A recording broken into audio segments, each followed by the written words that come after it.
Hello.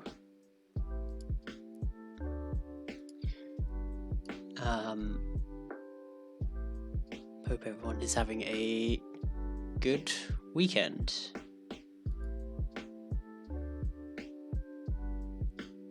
I'm a bit sniffly today, unfortunately, but I do want to continue on this React project, so we're gonna keep pushing on with it.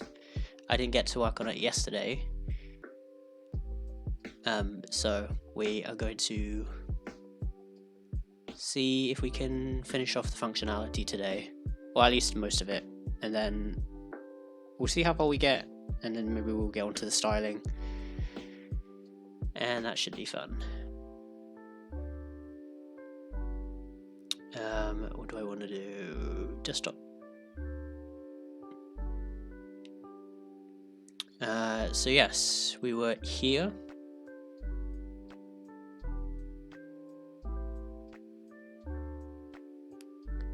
Wait.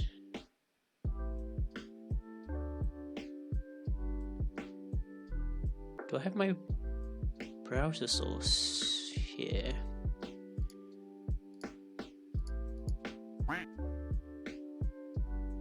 Oh, apparently I have it somewhere. I can't see it though. Oh, it's probably on the game scene. Okay, makes more sense. How loud is that?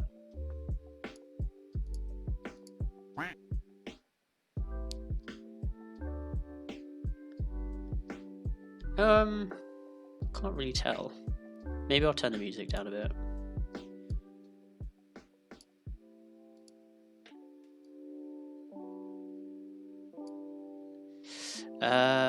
Daddy, okay, what's up? What am I making? I'm making a chat rank custom API for Stream Elements users. So if you use Stream Elements and use their loyalty system, then this could be potentially something you could use. I think Streamlabs might already have. I think Streamlabs chatbot definitely already has a chat rank thing, but I don't know if their CloudBot does actually. So that could be useful. Oh, I can't tell if that's loud or not.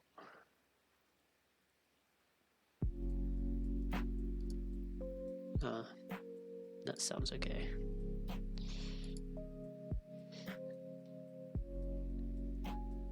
I'm trying to balance it with the my channel point rewards, because before I think they were like the perfect volume before, but now I think the music might be a bit too loud over them. But it's okay. It's whatever.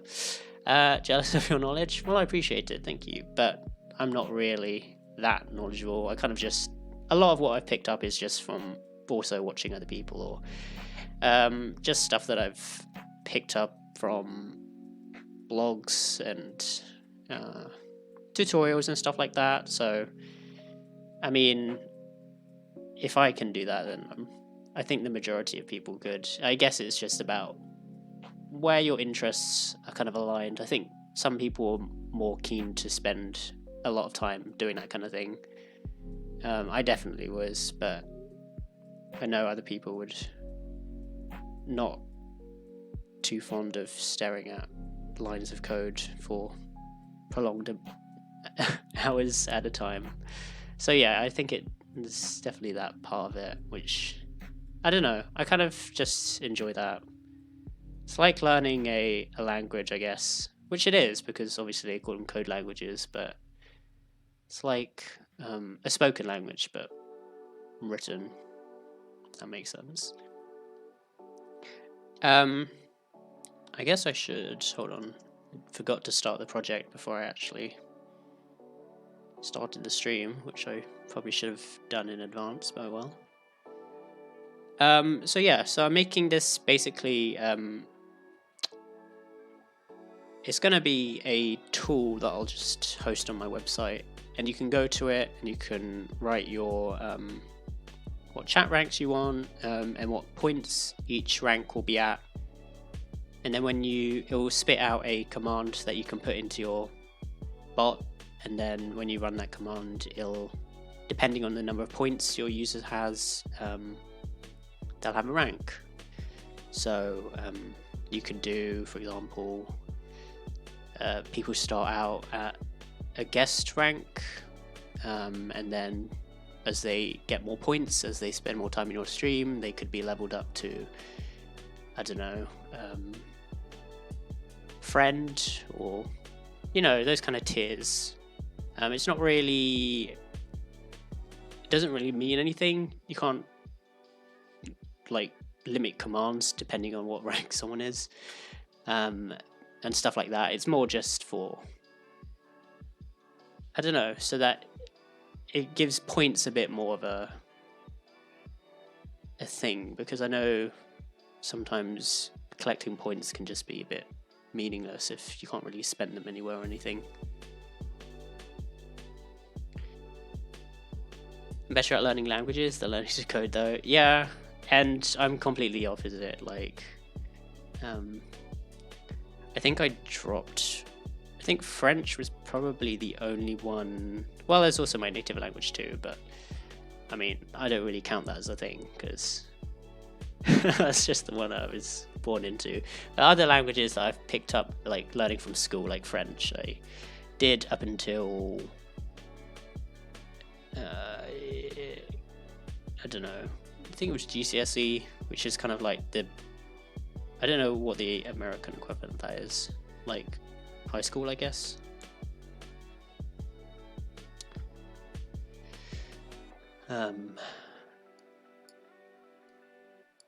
It's always weird trying to translate education systems into other countries. My native language is Dutch. Nice. Learned English and French at school. That's super cool. I'd definitely love to be able to speak more languages. I think that would be a super awesome life skill and definitely very handy when you go to other places. Because I've heard that, well, this was definitely the case when I was learning French. Like, a lot of languages kind of bleed together. And so once you start picking up one language, one like other language, it becomes easier to see how the grammar or sentence structures of other languages are put together, and then I think it becomes sort of a thing that you just see. And that was definitely the case as I was getting more into learning French, but I didn't continue on with it, so I've forgotten most of that now. Oh no, there's a dad bot. A bit of German too, but not too good at that. Learning Spanish, nice, with Duolingo. I've heard of Duolingo. I've seen the memes about it, which is pretty funny, but I've heard it's just generally a good app. So yeah, I might try that. Maybe just in my spare time, because I'm pretty sure it's, well, yeah, it's on your phone, so it's all portable and everything. Even if it was just to learn a few phrases or maybe just a few words, I think that would be super cool and quite useful, actually.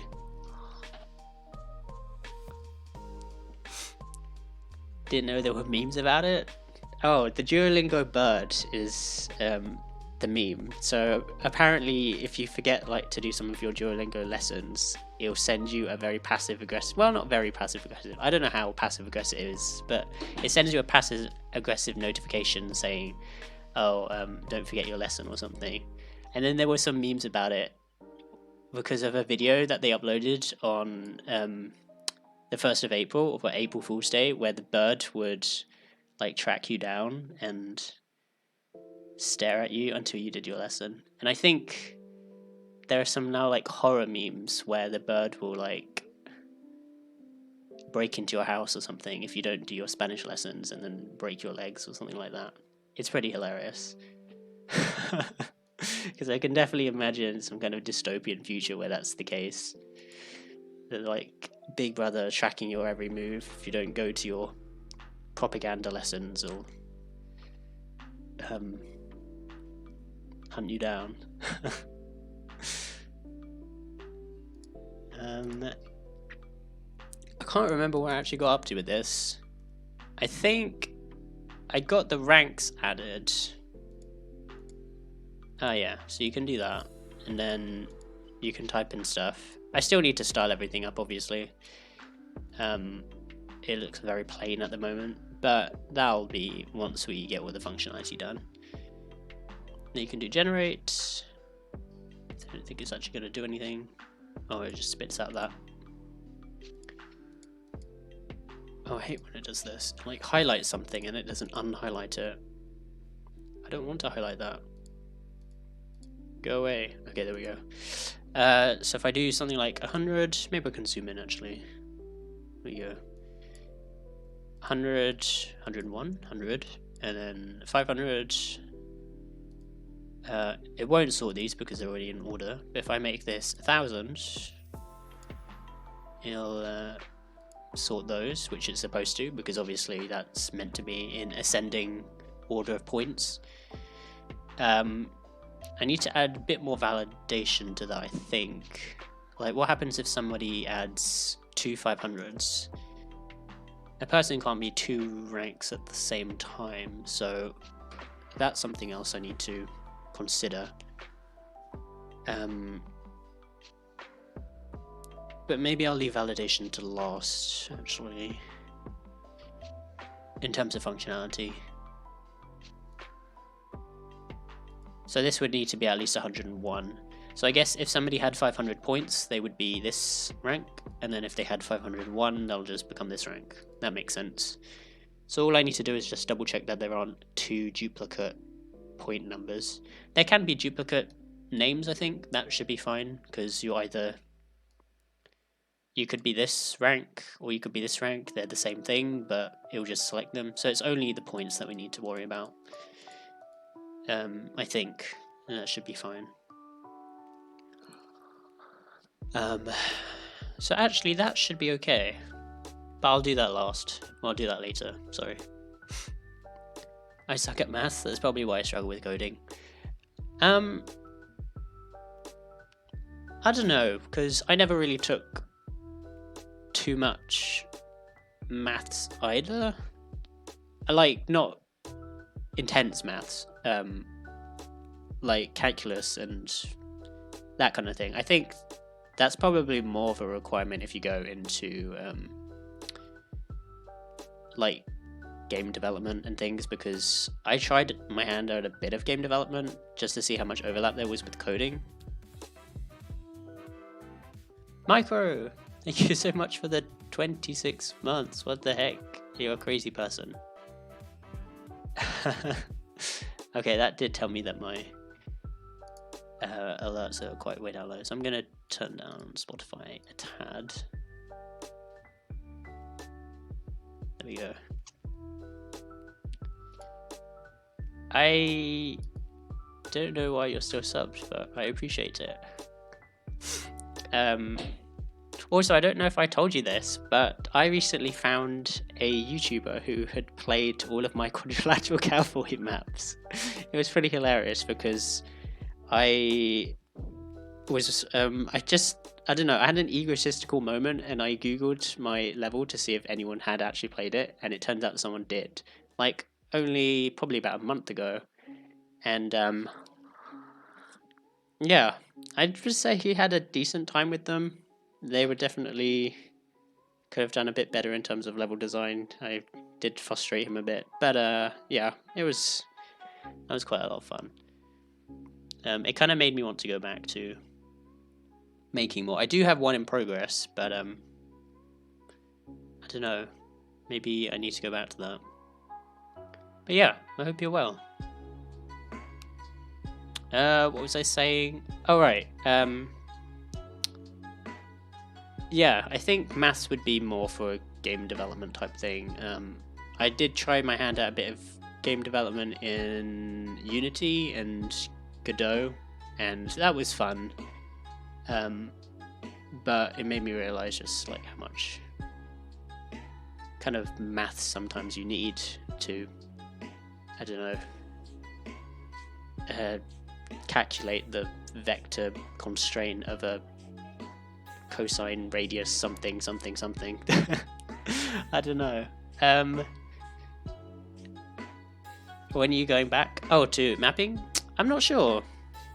I did have one the other day, but I can't remember what I did with it. I think I was just testing some tech out because I wanted to experiment with like making custom stuff.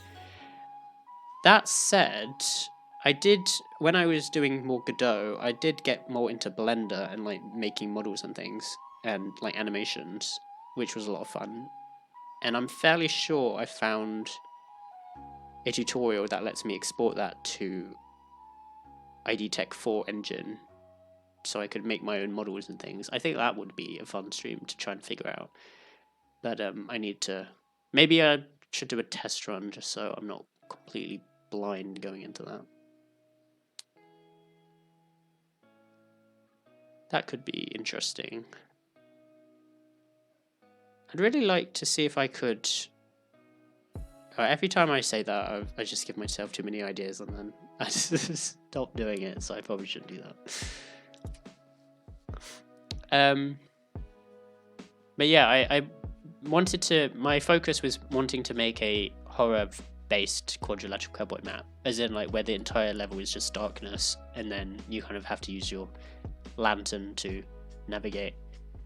That would have been perfect for Halloween actually, but I didn't make that in time. Oh well. Because I said I wasn't going to do any more mapping until Skin Deep came out, which is Brendan Chung's next game, which is in the same engine, so thankfully I did refresh myself on Dark Radiant and ID Tech 4, so I know my way around it again, and I'll be able to make maps for that. And I won't be late this time because I missed the release of Quadrilateral Cowboy, and by the time I came around to modding it, the community had kind of already fizzled away. So it'll be fun to be a part of the modding community when it's actually there, because he has a Discord now.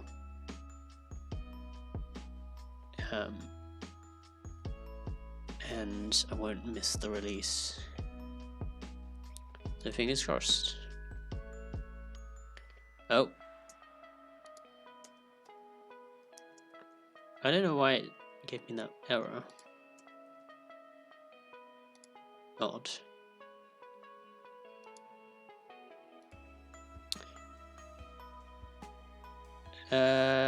Did I see this? Portal Reloaded. What? I think I did see this thumbnail, but I didn't click it. Is it a... No. The following test chamber will combine all the elements you have learned previously. Good luck solving your first test while shooting 3 different portals. Ooh. Hang on a second.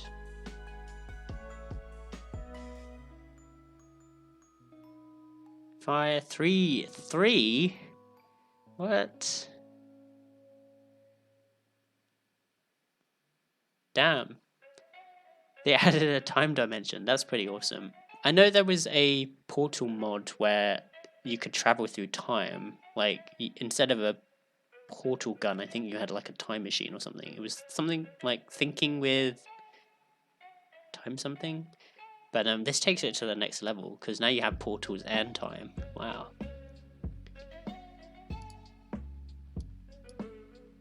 That's pretty dope. I'll have to wishlist that. It's so cool that the modding community for Portal is still so strong after all these years.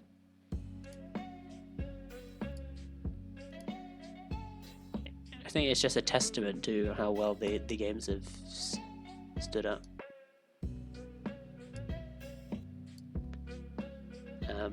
I'm glad to be playing more Portal recently. What? Like a square?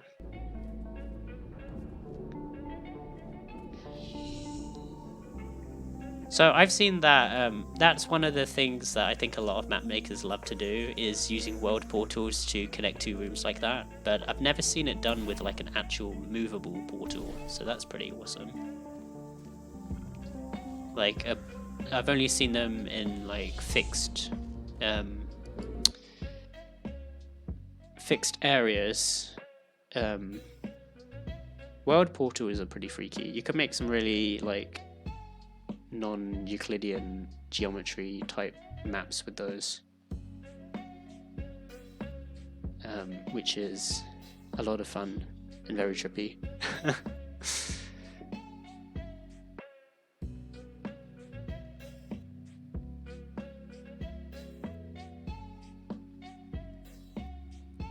I don't know how I feel about the color of the green though. I think maybe something a bit more complementary to the blue and orange could have been. I think the green stands out a bit too much. I don't know. It might just be me. It reminds me of the green of the info player model, actually, which is quite funny.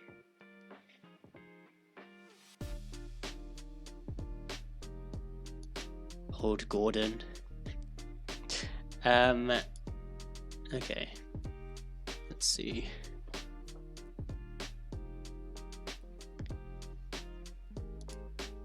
Add.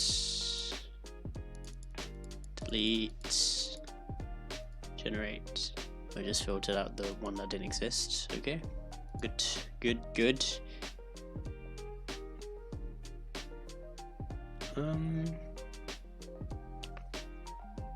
I guess after filtering I should generate URL.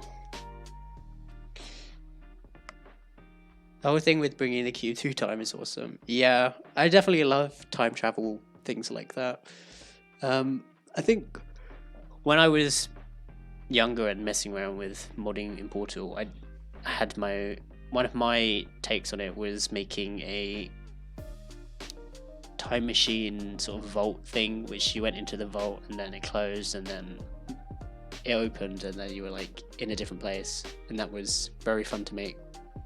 Obviously at the time all of my maps were Fulbright, so looking back at it, the mini trailer that I put together for it was cringe, I think is the appropriate word, because the entire map is just Fulbright. The only decent looking part of the trailer was that I made, sorry, not this trailer, was the maps where I actually put in lighting, and I actually kind of like that because I spent time on it. I made like a mini museum type thing, and it looked not bad, but I never finished it. I mean, like, it was going to be like a map pack, but I never finished it, sadly. Had too many ideas, sometimes a bad thing.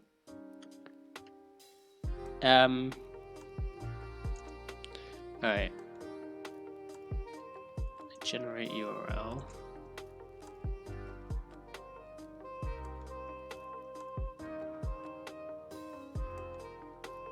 This will be our getter.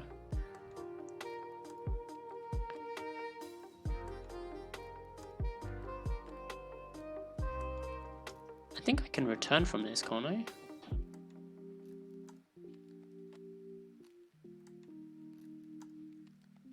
Let's just return in Google.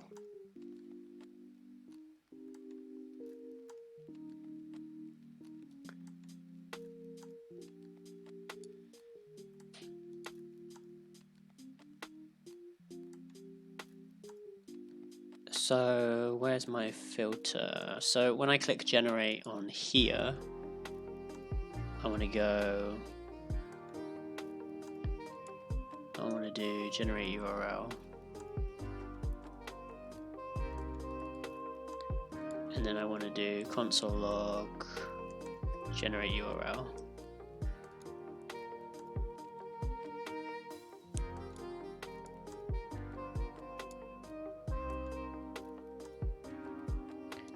Refresh just in case. Oops, didn't like that. Ranks is undefined.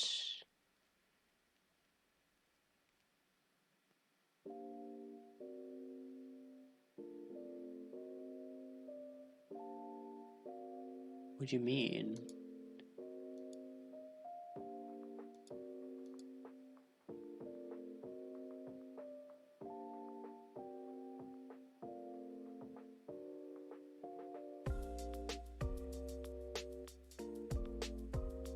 Oh, wait, so maybe I can't? How do I do a getter then? Use store.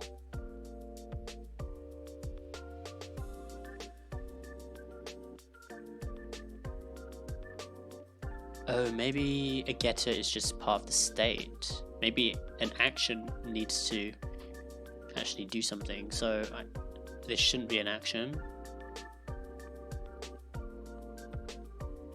Maybe it should be a state. But then how do I access state?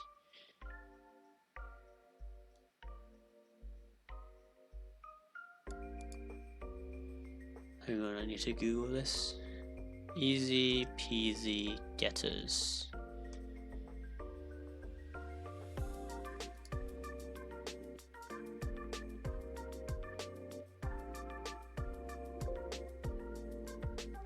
There's no thing for getters.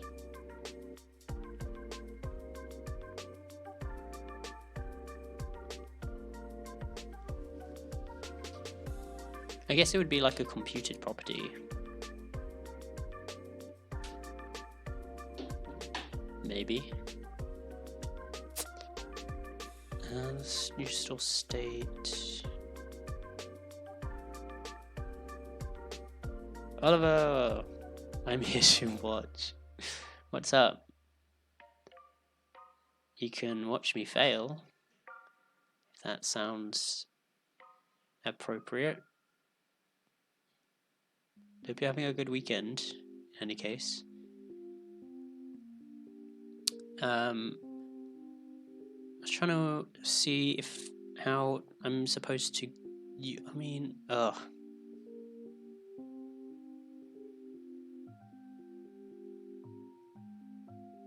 Where is this getter? I don't know if EasyPC has getters. Maybe it doesn't.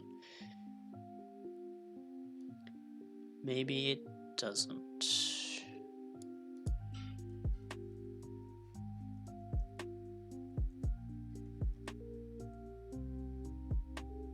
A bit lazy, but not bad. Well, that's good. I mean, it is the weekend, so I think you can afford to be a bit lazy.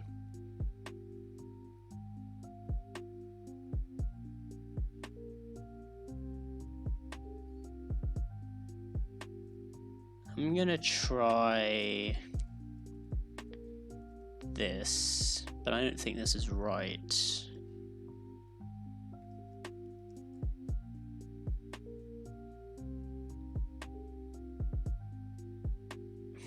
I don't know. Oh wait, I can't access this with this, can I? Well, I could do ranks. I don't know, I kind of like the ES6 way, but EasyPC is some sort of state management. Yes, they call it vegetarian friendly state. Wait, what's the thing? Vegetarian friendly state for React, which I think is pretty adorable. And this little guy is a logo. I think it builds it's an abstraction of Redux, so I think you get the nice sort of Redux functionality, but the simpler management of EasyPC, which is very nice because I've used Redux a few times and it's a pain to set up because you've got like 50 different files talking to each other. So the boilerplate for EasyPC is really nice. I'm enjoying it a lot so far. Well, it cuts down on the amount of code you need to write, which is always nice. I'm just gonna say this, and then let's see if I get that returned when I call state for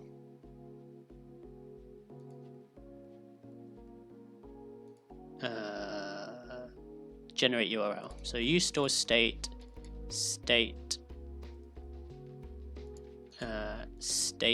ranks .generate URL. We'll get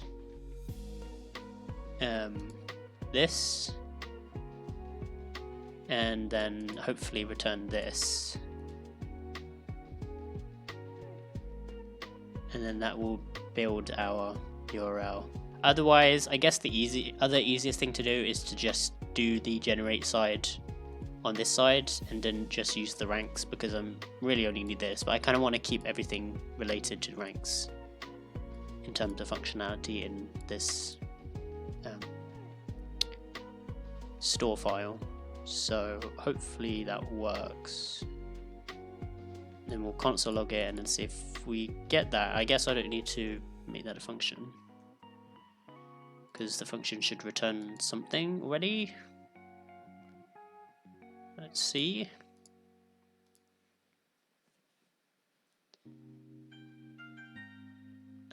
So it should just say, oh no, it is returning a function.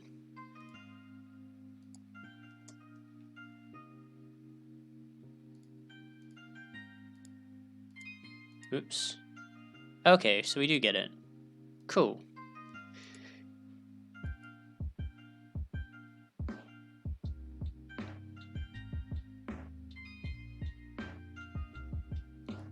I guess this doesn't even really need to be a function, does it?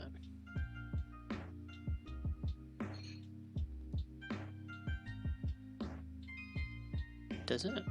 No, it doesn't.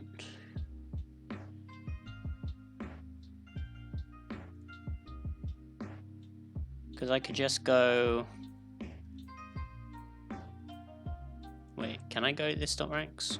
Or should I do ranks dot ranks?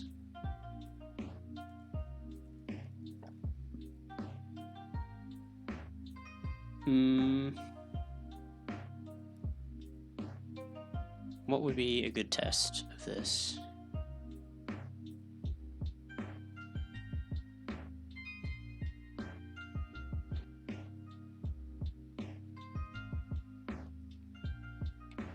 If I just wanted to get the first thing, if there's more than one.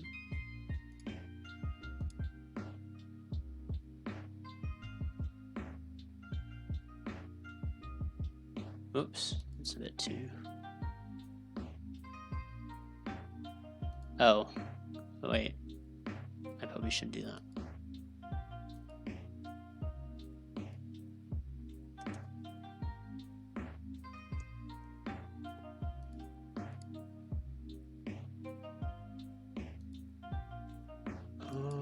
Where are you complaining now?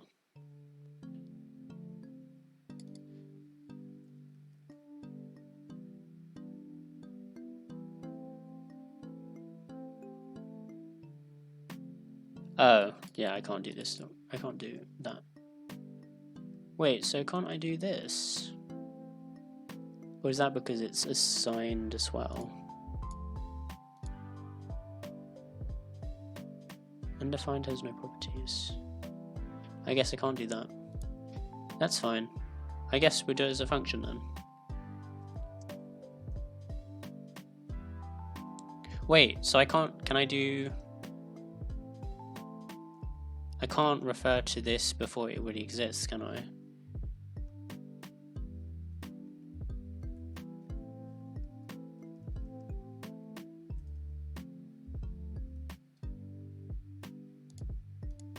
Or can I?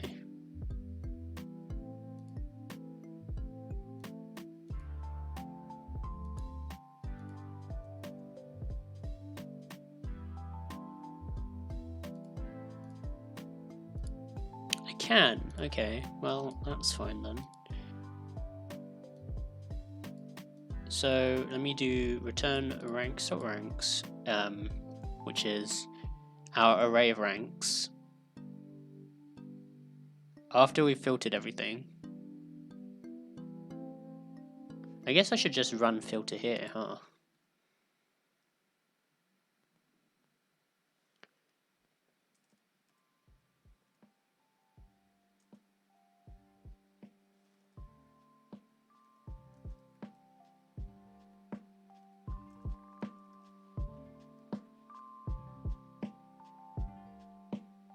This dot ranks, and then I don't need to run filter ranks over here, and I don't need to refer to it either, which is always a plus.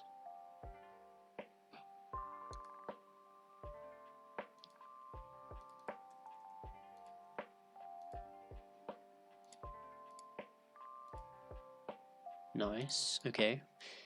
So if I go this dot ranks.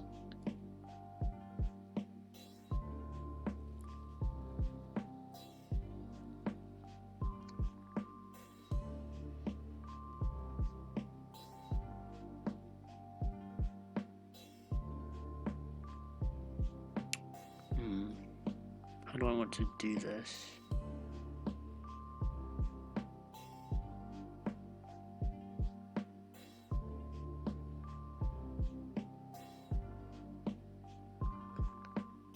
What does a rank even look like? I can't even remember. I think it's name, points, and... No, it's just name and points. And ID. I don't need the ID, so I can do this.ranks.join.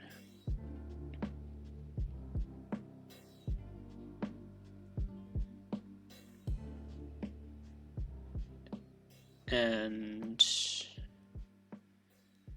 I need to open my Stream Elements command to see what I did.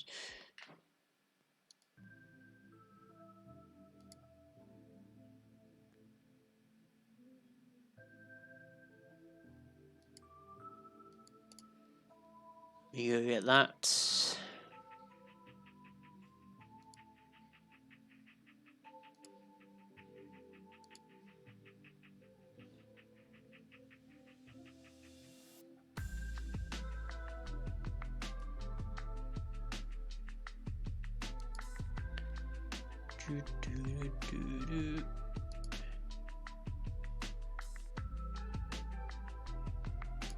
Check commands,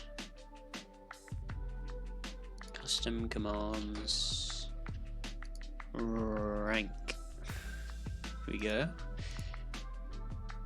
So custom API points equal points, and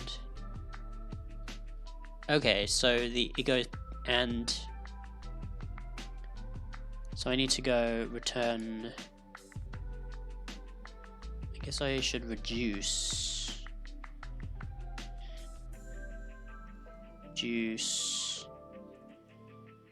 Accumulator goes first, I believe, and then value next. And it will just be a string. And then I will just return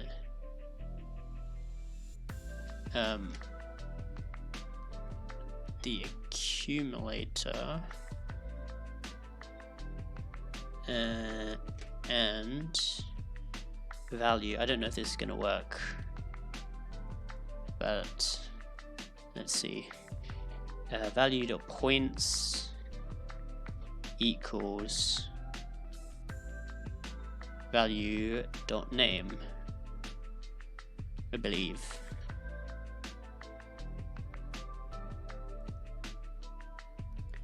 Let's have a see.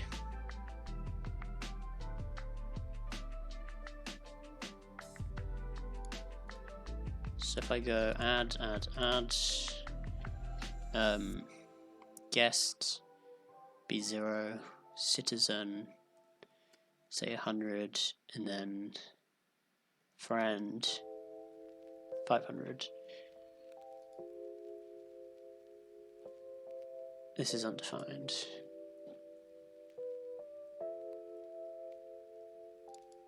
Huh, okay.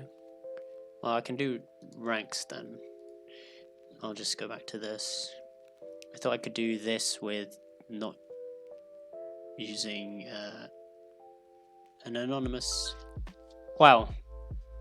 The what's that called again?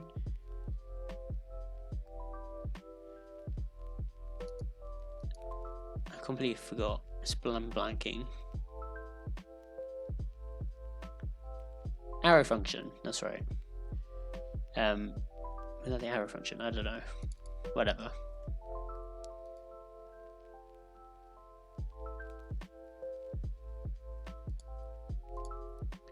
Let's try that again. Guest 0, citizen 100, friend 500. Filter ranks is not a function. Oh. So I can't actually use it here?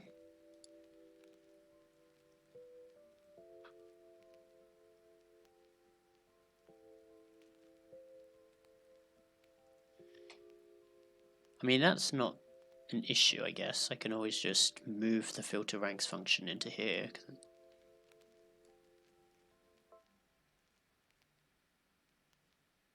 Actually, no, I can't, because I need to affect it on the state.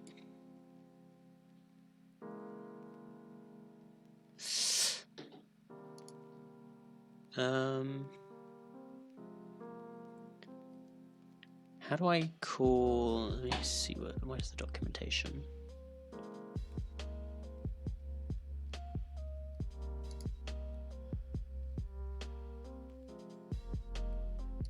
I want to call the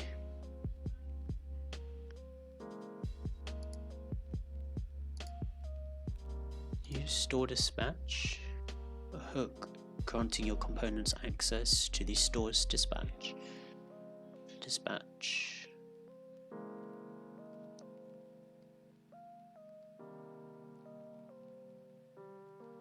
Oh, I see. You can just do it manually. Okay.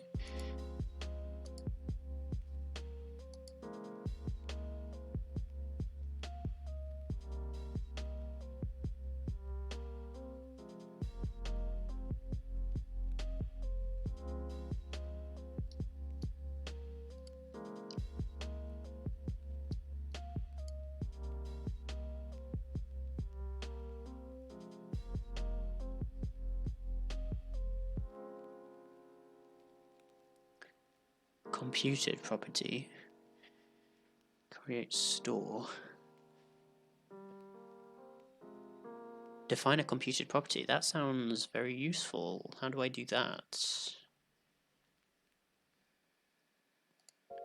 Does it have it here?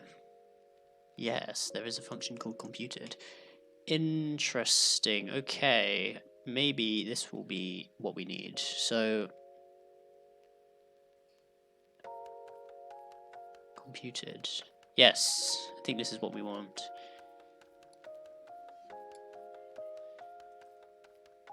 But I need to still run filters before that.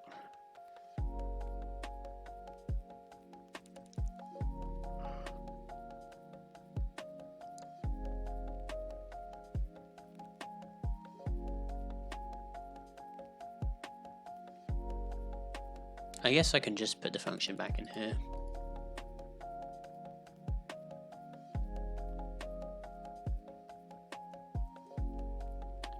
And then this would actually be state, so generate URL. This will be a computed property, so if I go back to ranks and then I say import computed, and then I go generate URL computed, should I have access to the state here?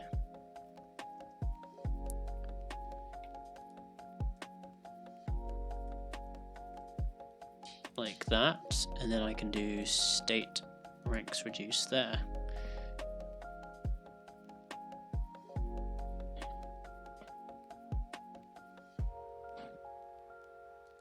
Let's see if that works.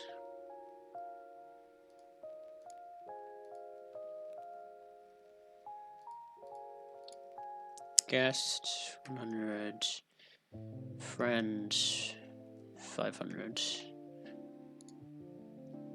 Yay, it worked.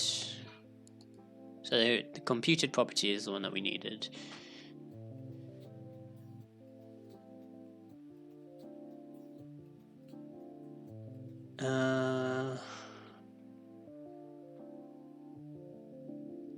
Fix option 2, product names, dot map, name.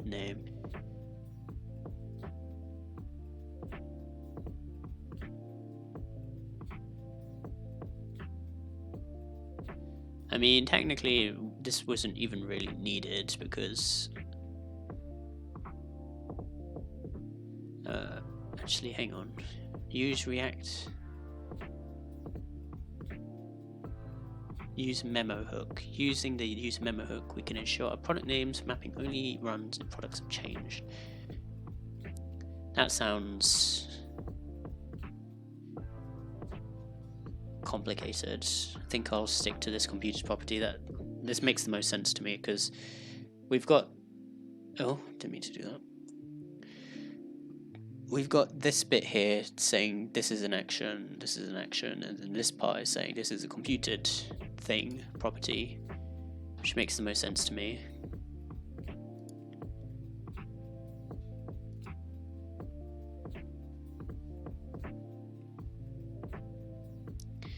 Yes, we'll stick with that.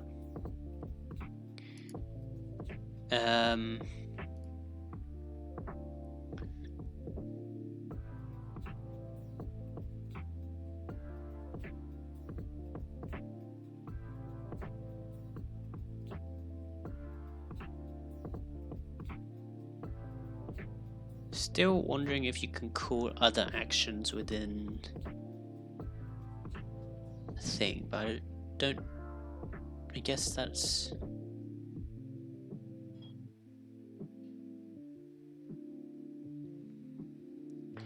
Let me try it.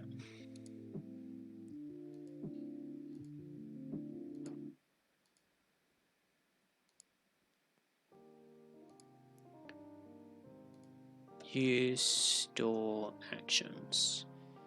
Then I go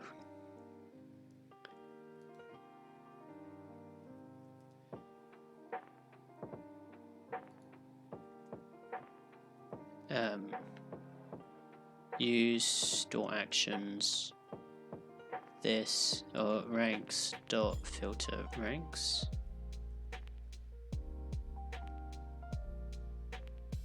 Does it actually run?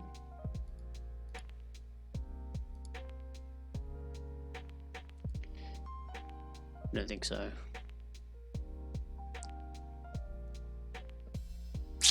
Oh well. I don't know what I hope to achieve with that, but we'll just ignore it and go back to this since it works.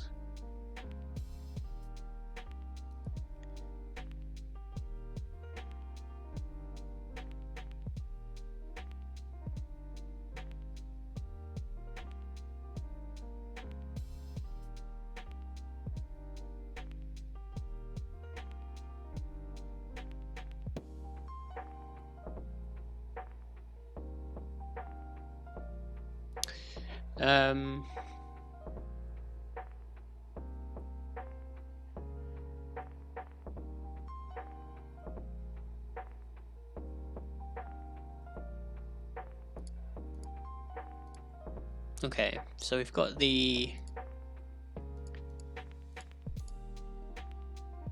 being generated. So if I go test2 generate 0 equals test and 0 equals test2.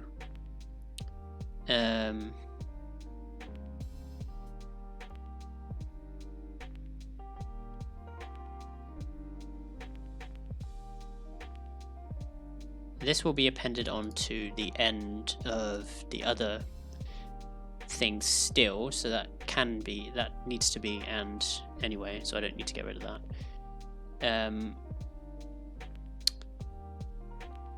Points equals points equals user.points. I can check someone else's thing now, I think. Let me try it.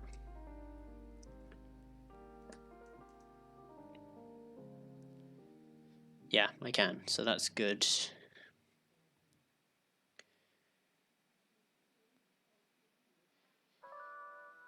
Awesome, okay, so I think I've got the URL bit done. I need it to appear in the box still, so let's do that.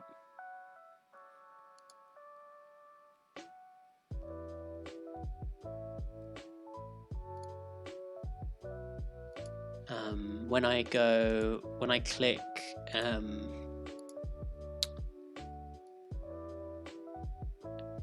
when I click on generate, I want to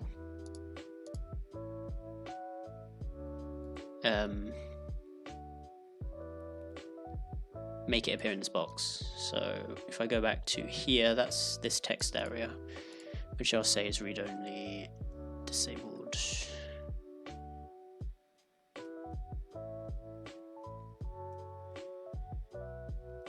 And then that will literally just be, I guess this can just be generate URL. Actually, no. I'll use state on this.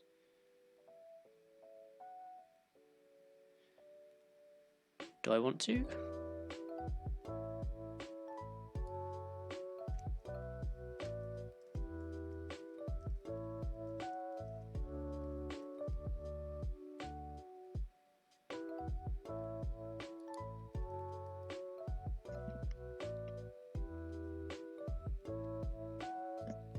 Yeah, I think I do. So if I go handle generate, and then I go const URL set URL equals use state empty string, and then this would just be URL.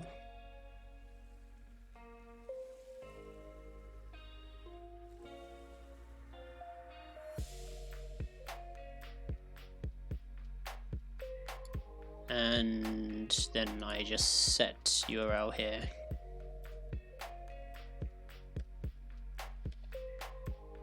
And I guess this needs to go before that because reasons. Let's try it. Use the, oh, you want me to use value.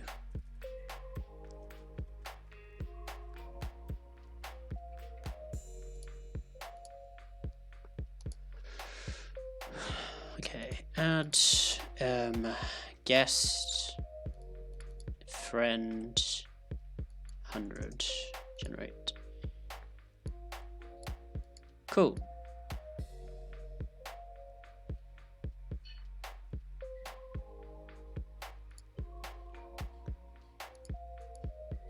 That's got that. So now I need to what do I need to do?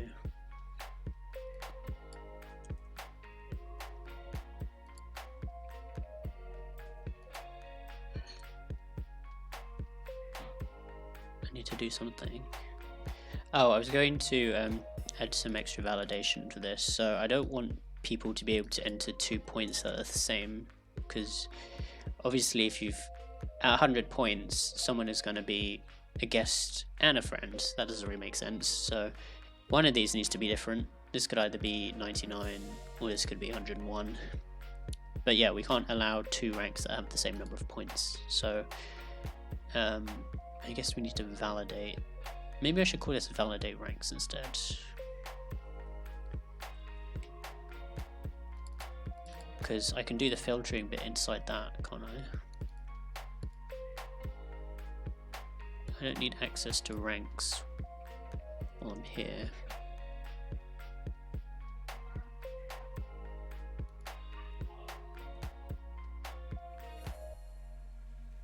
And then if I go back to ranks and then call this validate ranks. So now, well, that's still the same thing, should be. Well, I need to refresh.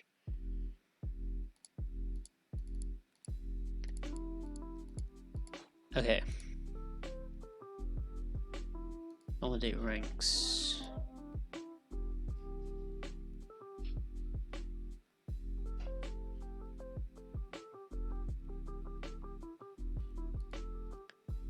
But how do I throw from that? I don't think I can. Oh no, validate ranks will just filter stuff out. So all I need to do is filter and then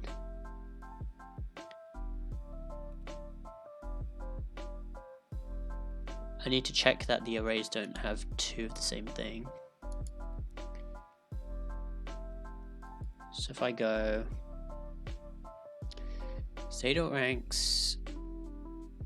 So I don't want two arrays to have the same thing. In terms of points. So what I'll do is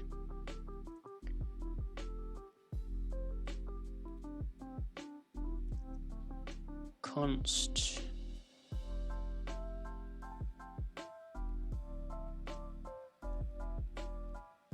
wait.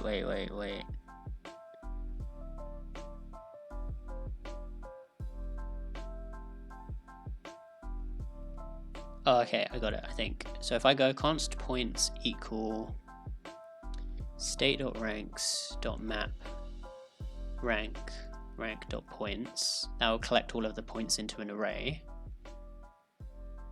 Right, and then if I go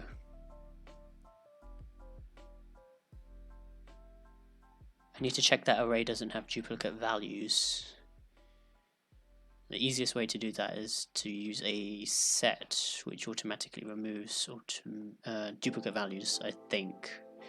So if I go console log points dot length equals new set points dot length. So I'm just comparing the existing array of all of them, all of the points, which could be, say, for example, 0, 100, 500, that would be 3 points, to an array after it's been made as a set and then turned back into an array. And then that way, if there are duplicate values, they should be the same length. Oh no, if they don't have any duplicate values, they should be the same length. But if, for example, my points array contains 100, 100, 500, that's two 100s, that would become just 100 and 500, which is 2. So the length of the old array doesn't match the length of the new array, which means that should be false. So if it's false, then I know that there's 2 objects that have the same number of points. See if that works.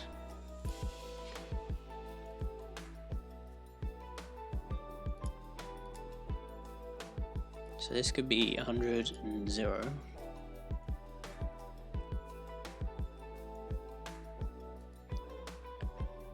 That's true. And then if this is 100 as well, it'll be false.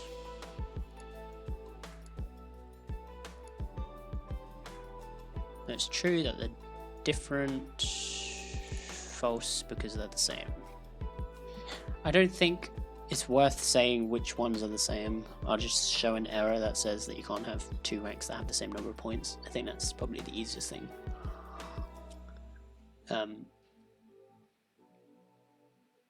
Yeah, I'll do that.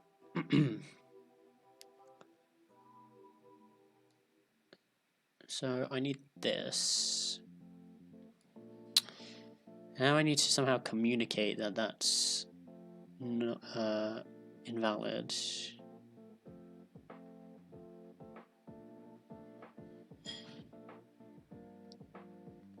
Do I need to even do that in this state, actually? Oh yeah, I do, because I could just filter them out. But that might be a bit cruel.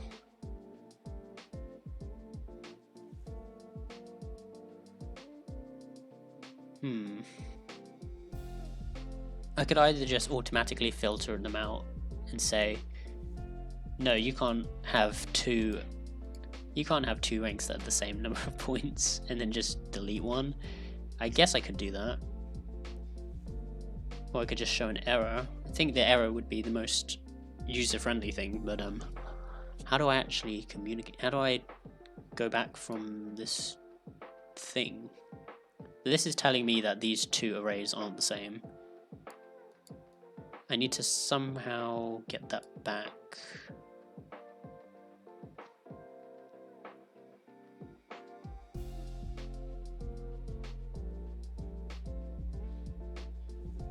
I have an idea. I can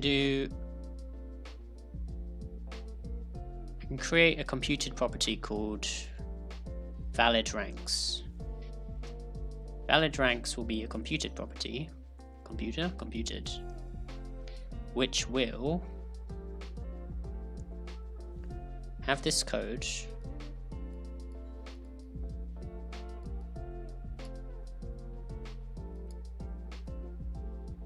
and say you'll return this, which will either be true or false. So I can use valid ranks to say if there is two ranks that have the same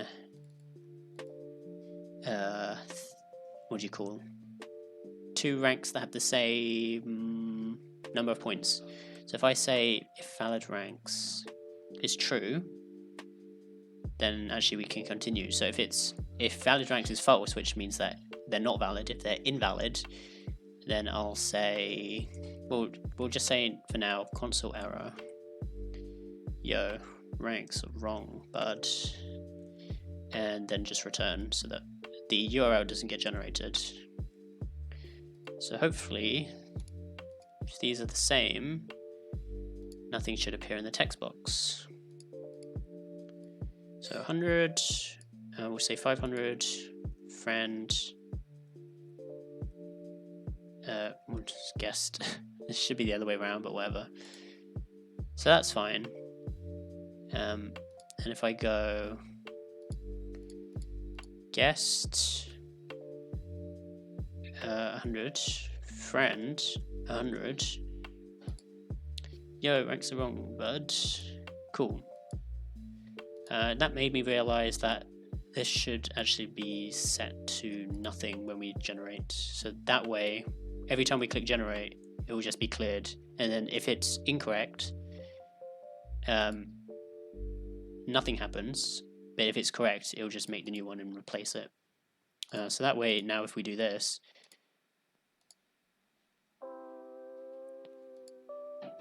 which is not wanting to do it.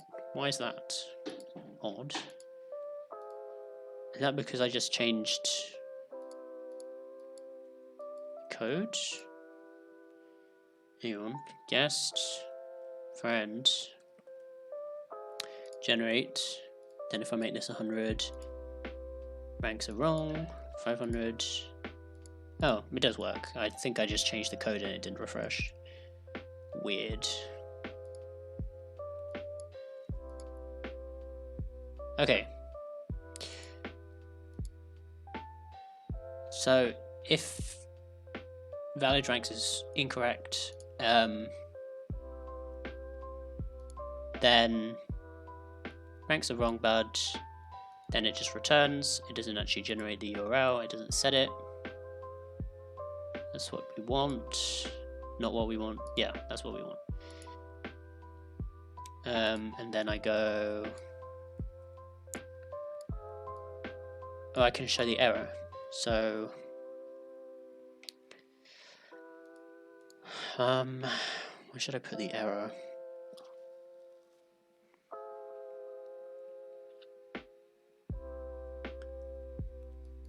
I guess I'll just put it here.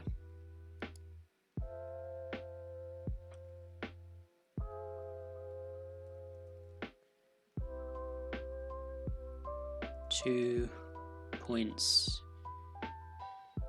Two ranks have the same number of points. Junicus, what's up? How are you?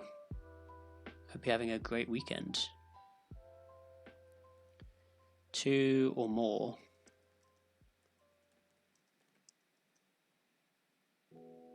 The same number of points. This will be our error label, I guess. We haven't got around to styling. We'll do styling probably later, maybe next stream, or we'll see how far I get with this. So far so good. Nice, nice. It's been very rainy and windy here, sadly. It was actually quite sunny this morning, which was nice. How do I want to hide this? I guess I can just do display none.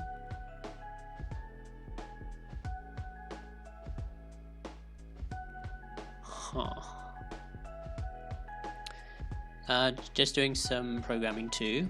Nice. What are you working on? If you feel like sharing. I guess maybe some React stuff as well. Trying to figure out an issue. Wanted to hear some other people doing stuff. Ah, okay. Like pair programming. I find that to be kind of fun too sometimes. When I'm working on something, it makes me feel more productive if I have someone working on stuff in the background as well. I think it's definitely a thing. I know some other people do that too.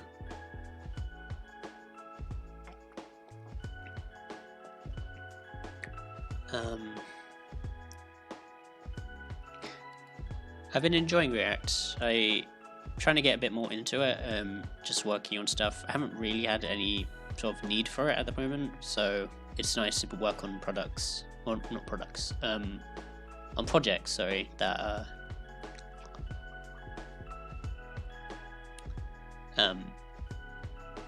get to utilize it, because then I get to play around with it. Not React. I'm actually doing a microservice, and right now I'm trying to get one service to talk to clients using a service bus. Wow, that sounds pretty complicated. I'm guessing you're using more of an OOP language, so something probably like C or C#. Maybe? I'm not too familiar with the lingo there. Oh, C#, nice. I've definitely enjoyed learning C# as well. I'd probably say that's my favorite OOP language to use, just because I don't know. For some reason, when I was younger, I just didn't really get into it, but it makes a lot more sense now. I don't know. Maybe because I did some stuff in TypeScript before I dove more into C#, and suddenly all of the type safety stuff started making sense, and yeah, it feels like it makes sense most of the time. Still trying to get used to sort of the kind of patterns and things and that, but I've been sort of navigating that just with what makes sense. But yeah. What are you working on? Think I'll take a break, get some food and such. But yes, brain food is definitely good. I will probably, I don't know how much longer I'll be on, maybe half an hour more or an hour, we'll see. I think I figured out my issue, but to fix it I'll need to do some refactoring. Oh yes, gotta love refactoring. That's like that's the I don't know, it's the best and worst part, because you know what the issue is, and you know that in the long run refactoring will help get you where you need to be, but then it's also a pain to redo a bunch of stuff. But yeah, I guess that's what we put ourselves through. I'm working on this site. It's just going to be a tiny tool that I'll just host on my site, where people can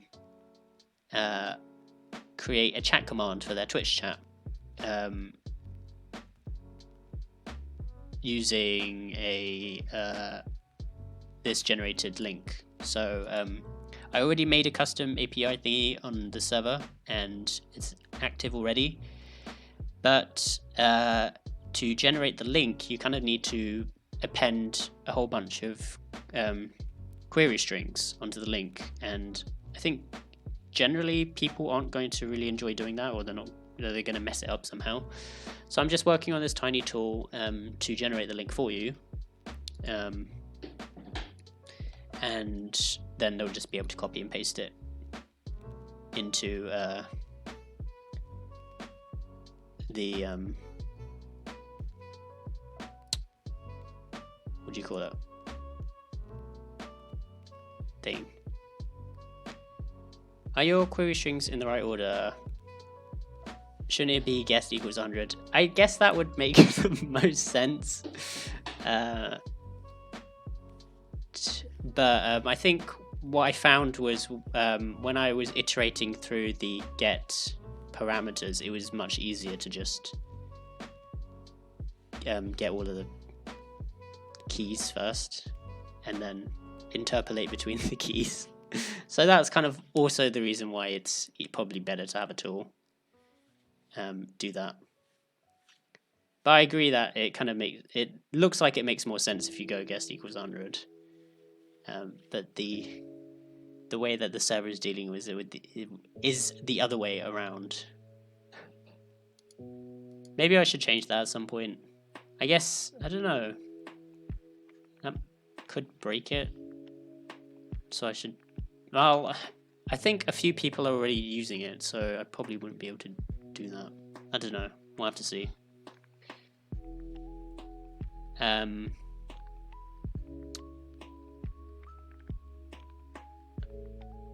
But yeah, this is kind of just a tiny thing that I'm not anticipating too many people to be using. I'm using it more as an excuse to practice React. And yeah, let's see how far I get with it. Still need to do the styling, but we'll see.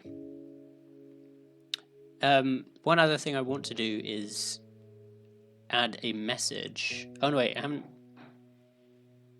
Oh, I need to make the error message appear if two ranks have the same number of points. So obviously, if you have 100 points, you can't be a guest and a friend. Right now we do have the message error appearing. We just need to make the error message appear probably above it, I guess. So that's this label, and I just need to make that appear. I guess I can just do a display.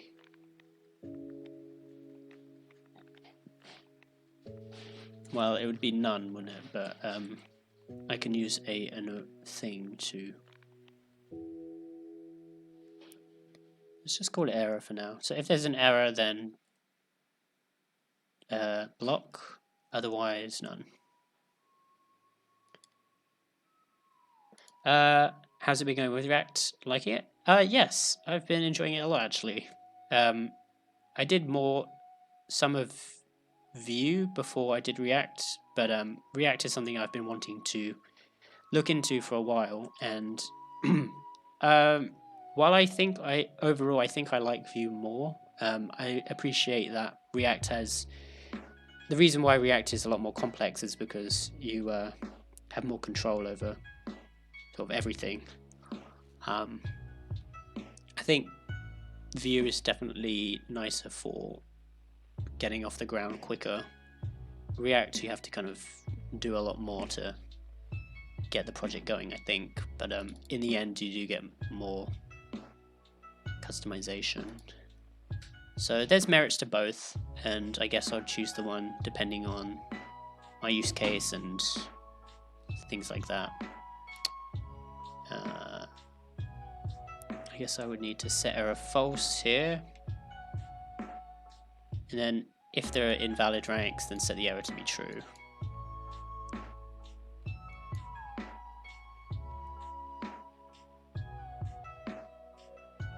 You could just not render the label component.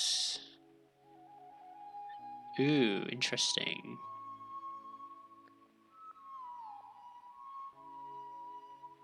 That could work. Let's try it. Let's have two labels. Wait, so how would I do that? Would that be... Well, I guess it would be in this, like you said.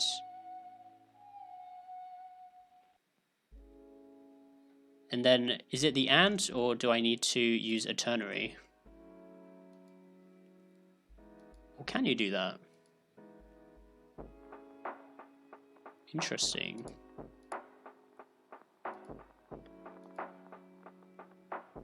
Yeah.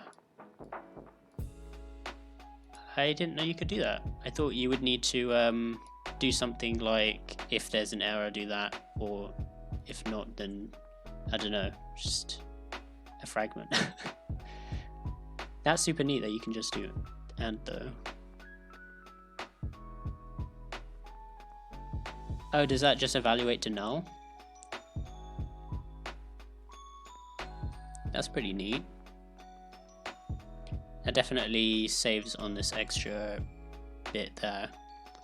I don't know, I mean, at the same time, I guess if I start using this more, I would see that as being, if there's an error, then do this. But then I think if I were going through and I was just reading this, I would see, okay, so if there's an error, then do that. But I think, yeah, I should probably use that more because it saves on the lines and stuff. React rendering null means don't render. Gotcha, yeah, that makes sense.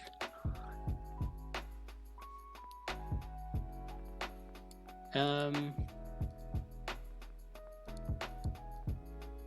it automatically gets rid of empty strings, so that's good. If those are the same. No, it's not appearing. Hold on, let me refresh. For some reason it hasn't been refreshing properly.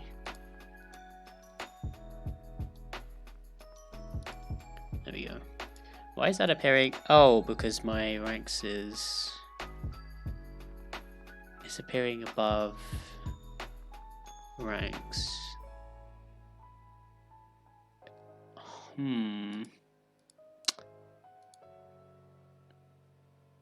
I should probably, right? Yeah, the H2 is inside the ranks component.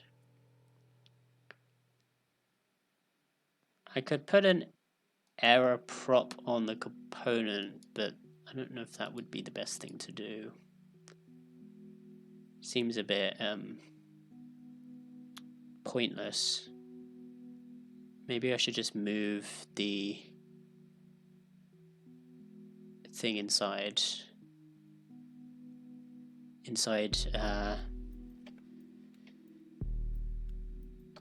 but then wouldn't I need the generate button is outside,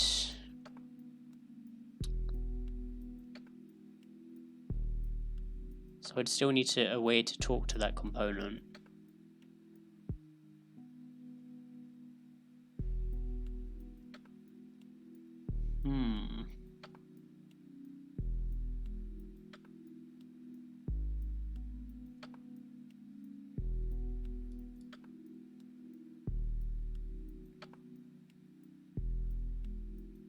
I could just move it below. What does that look like? I mean, that kind of works. Obviously, I still need to do all of the styling, but yeah. Maybe I should just move it below the thing.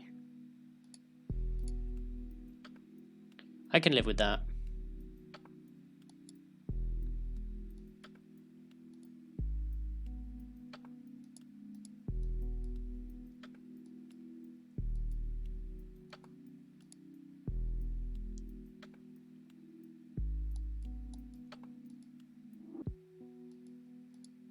Cool. Okay. Or maybe I should just make the error appear in this.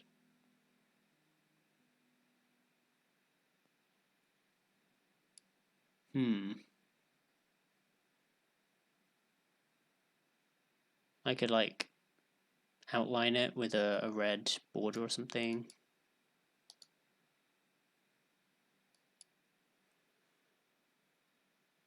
That might also work. I don't know. We'll see. I'll leave it in there for now. What was something else that I needed to do?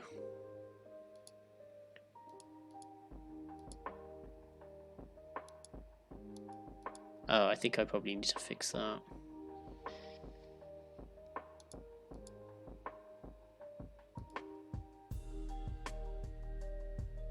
So there's some kind of lag happening somewhere.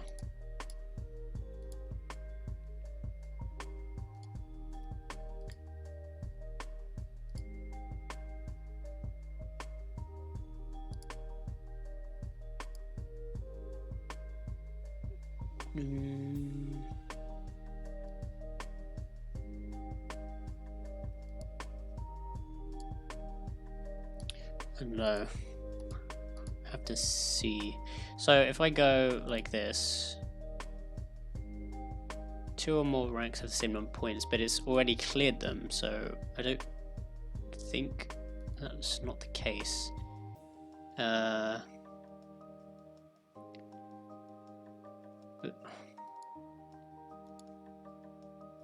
think valid ranks is happening. Well, it should be happening after validate ranks.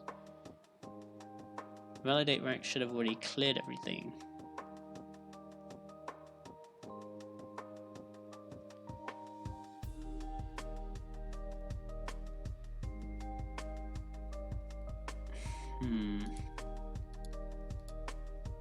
What does it state ranks look like at this point? Console log points.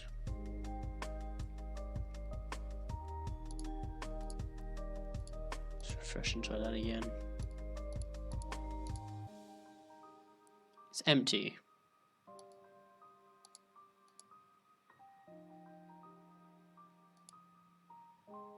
So if it's empty, then this shouldn't appear.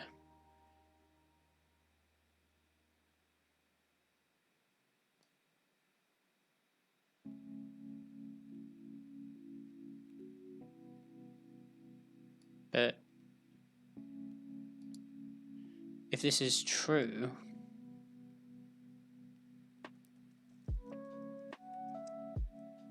then that's going to generate the URL, isn't it?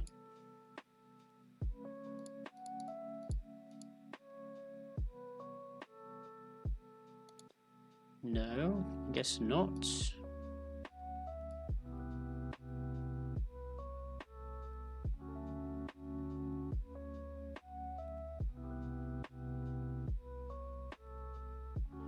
I'm confused.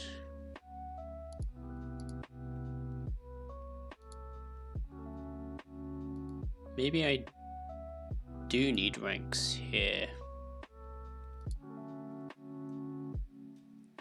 Ranks. Valid ranks and ranks.length is greater than 0.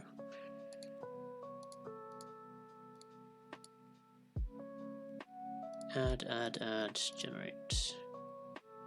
2 or more ranks have the same number of points.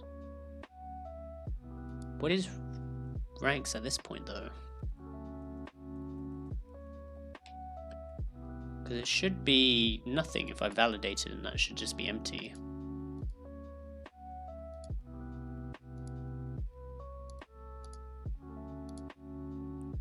Something tells me this isn't. Something's going on with the synchronicity. Yeah, when I click generate, it's still got 4.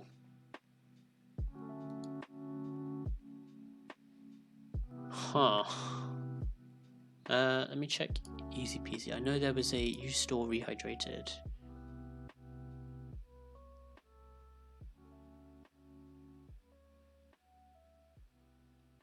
Use store rehydrated.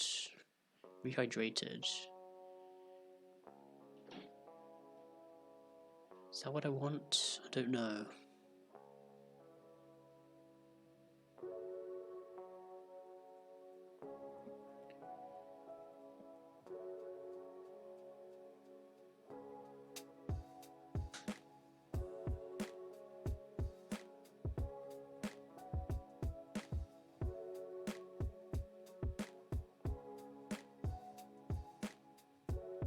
I mean, I could also, I wonder if I could just move validate ranks inside the computed.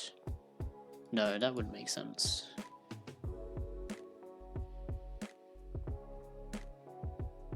Because then it would be doing that every single time.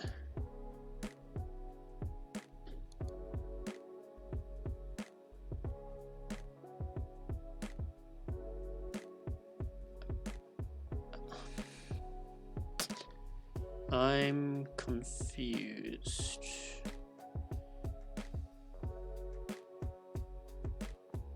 I think this always needs to be an action, so I can't make that something else, can I?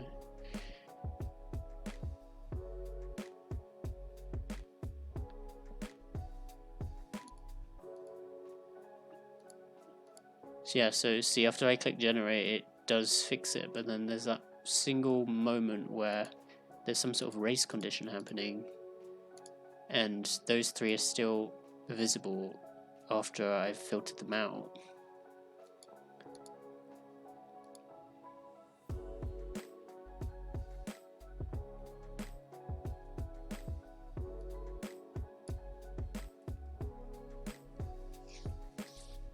I don't know if I can turn that into a promise, can I? Let me check if there's anything on EasyPeasy async.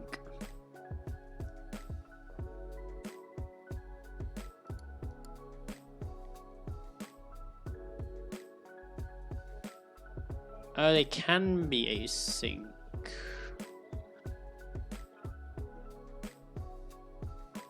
Hold on.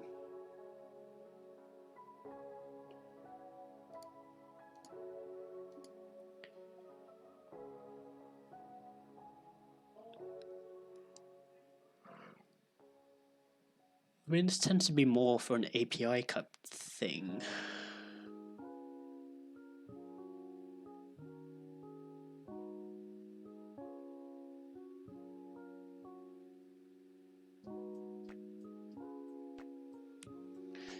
I don't know if this is actually what we want, but I guess it will ensure that validate ranks is run before.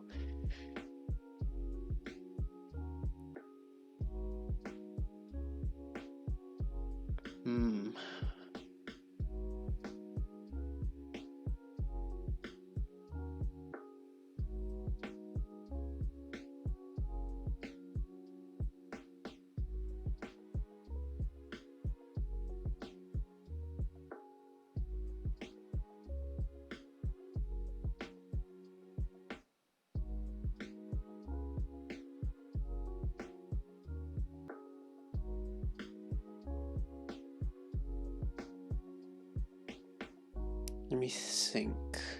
Actions, payload, actions, add to do.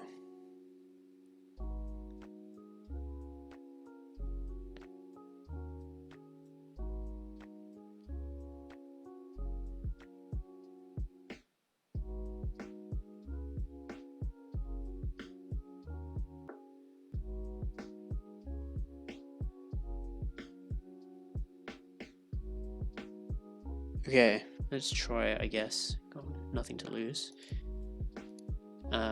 If I go thunk and then validate ranks, I want this to be async, so I wait for this to be done. But it's an action. I suppose thunks are actions, they're just async actions. Let's comment this out for now. I go validate ranks, thunk, async actions. I don't need a payload. I just need to perform this action asynchronously. Actually, I don't even need actions.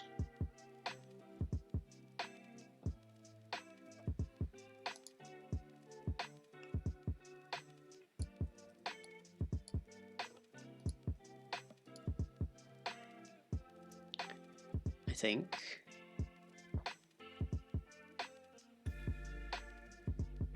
I'm not really awaiting anything, so hold on. Maybe I go await new promise.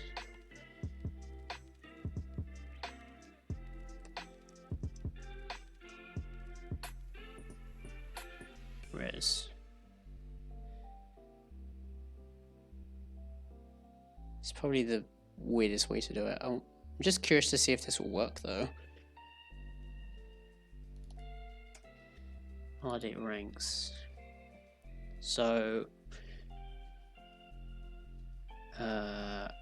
then I can await validate ranks.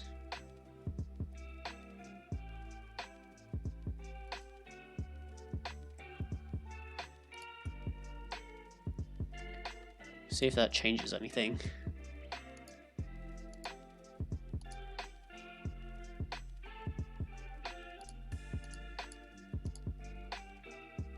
State is not defined. State.ranks. Oh.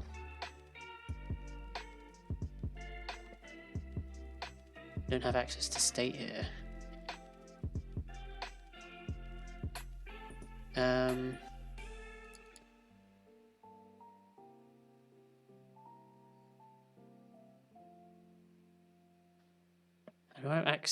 What do I have access to in Thunk?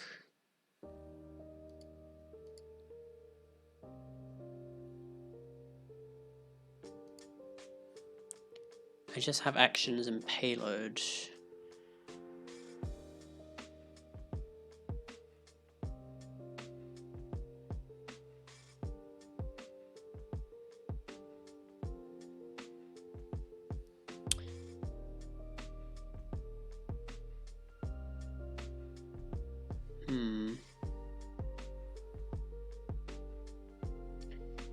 Mystic, what's up? It's the Golden Kappa. Does that come back? I know, like, all of the, there was some sort of weird thing the other day where every single channel had Golden Kappas. Oh, it's a feature now? Is it? Is it just a permanent emote? I mean, it's still Kappa. But on certain days, or when? Oh no, I can see it. I just don't know.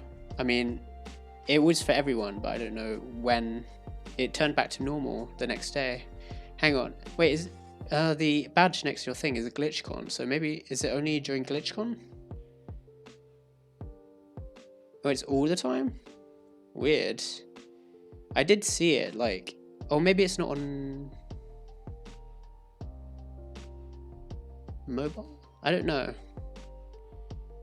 I feel like I did see it everywhere and then it disappeared the next day and then now it looks like it's come back. Huh. Who knows?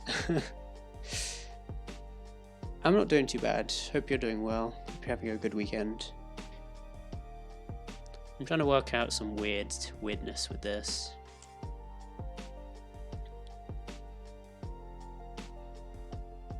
This allows you to dispatch an action to update state should you require. Ooh, that might be what we need.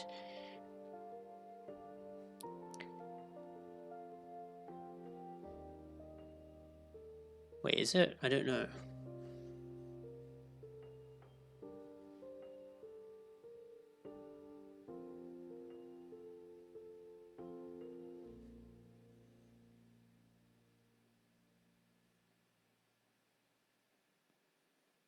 Get state. Helpers.get state.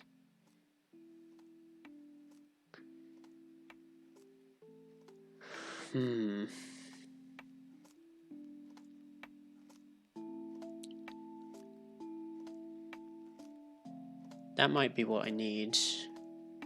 And then use an action to set ranks. Yes, that sounds like a plan, Stan. About to go to bed, 7:19 here. Just finished watching the keynote for GlitchCon, was hoping for new things, but nothing really great announced. Oh, that's a shame. Yeah, I imagine GlitchCon is probably a bit interesting at the moment. I haven't seen any footage of it, but I don't know, it feels like there's a lot going on in and outside of Twitch at the moment, which must make things a bit awkward. Bad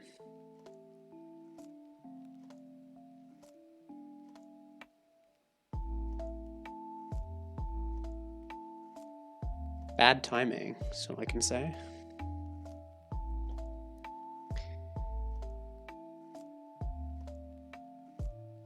I guess you hear a bit more than I do. Oh, I just meant in terms of, I don't know, the DMCA thing. It seems to be a bit everywhere at the moment.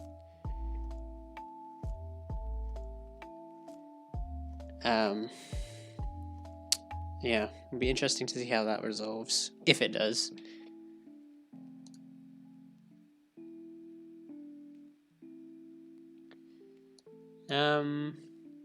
Okay, I think I have an idea. If I go set ranks, action, state,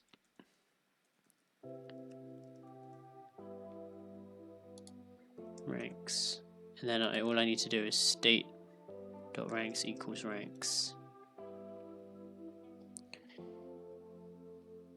And then after I validate, I go async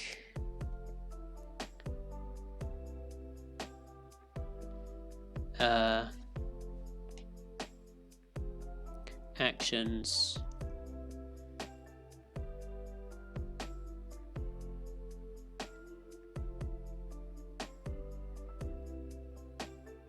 data helpers,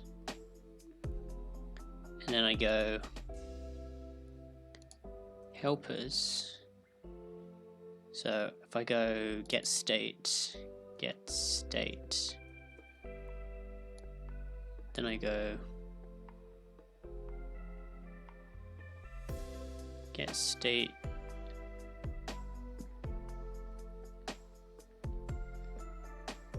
just console log state.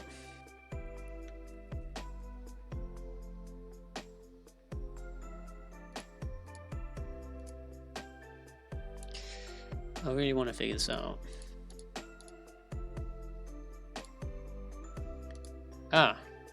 So we have access to .ranks. Okay, so if I go get state.ranks,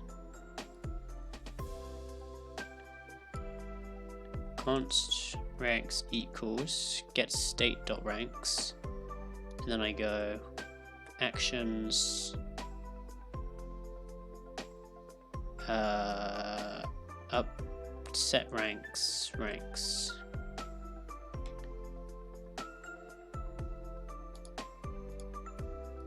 Seems extremely convoluted. Maybe I'm just not doing something right. No, that's still happening.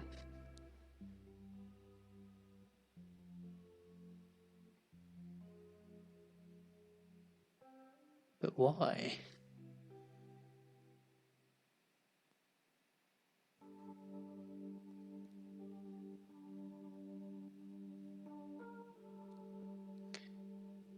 Something's wrong.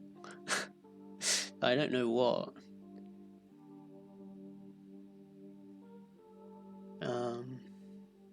Return a promise from your thunk.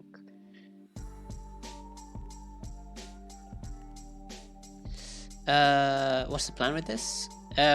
So basically I'm working on this tool that lets you enter different sort of chat ranks and number of points, and it's supposed to generate a URL for your chat command, custom API chat command, and then you can do exclamation rank in the chat, which you can do at the moment actually, to see what your rank is. I've just put in test ranks for now. I'm just working on the validation bit at the moment. Otherwise, it's mostly there, apart from the styling. For some reason, though, if I add multiple chat ranks like this, so right now, when you click generate, it's supposed to validate the things beforehand. So things with the same number of points, for example, you can't do, but anything that's got an empty name that gets removed. But if I click generate, it gets removed, but for some reason it's not running like after that, so it still thinks that there's 3 even though it's gone. And then if I click generate again, obviously it goes away, and it's empty. So somehow I need to try and get that to run before, but I think there's something I've got to be missing in terms of how I've structured it. I tried turning it into a promise, but that doesn't seem to have fixed it.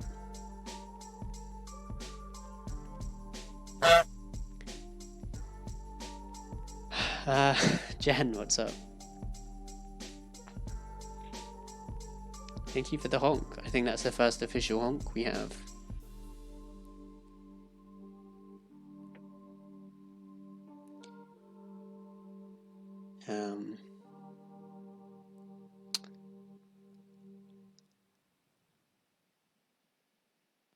Await promise. So if I were to do this, that is running, right? So if I go set timeout, res is 5 seconds, then that technically won't run until after 5 seconds, will it?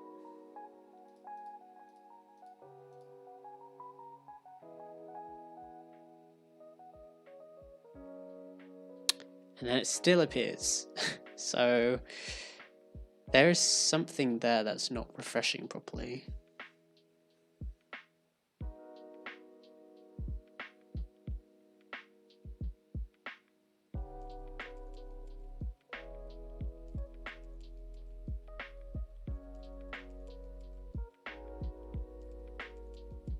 Which is interesting.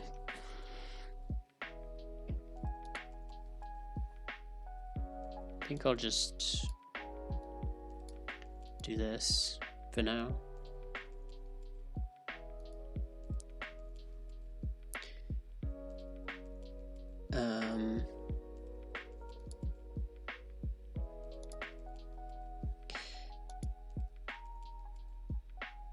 Await, so I don't need to await that anymore. That doesn't need to be async. Valid ranks. What if I ran this in like a set timeout? I'm just curious if it is to do with the timing, or if the data is always just going to be that.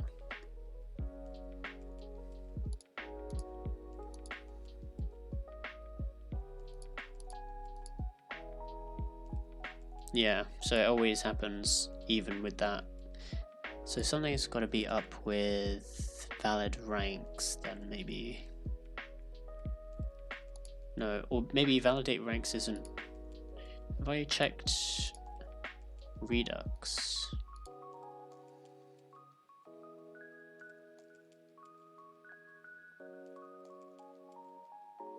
Let's try again.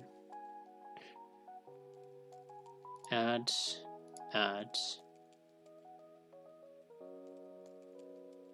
Valid ranks false.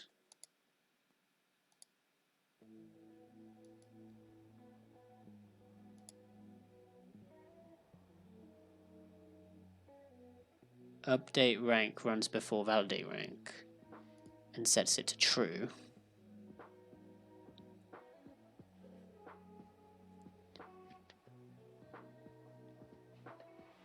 Okay.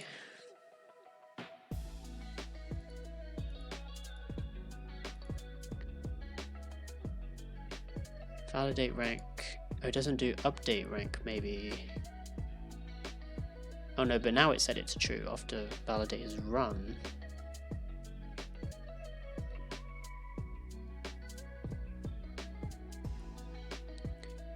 Maybe, I have an idea. Points should automatically filter out. So state.ranks.filter rank name trim length greater than 0.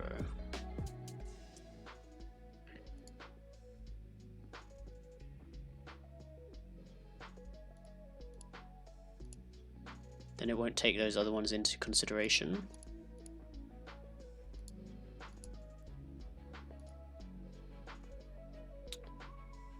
Okay, getting somewhere.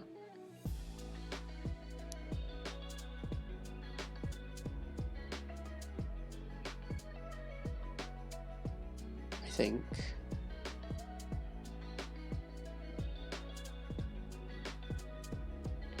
Wait, let me go back to action. Can I call other actions?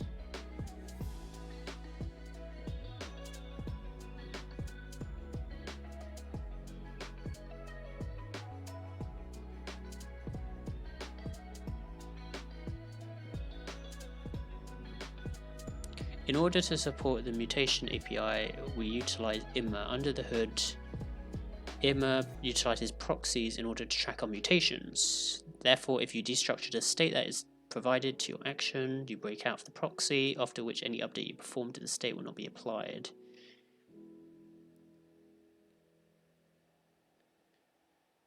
Below a couple item examples of this anti-pattern. Item stop push payload. Okay, so that's destructuring that.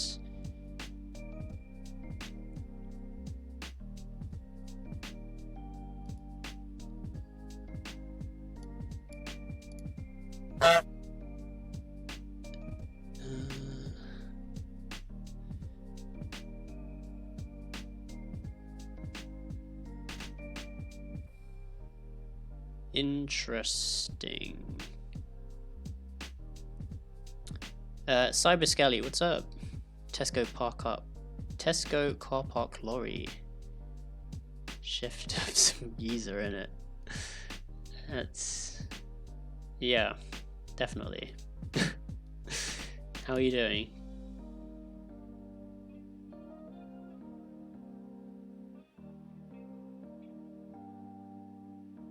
Can return new state from your actions like below.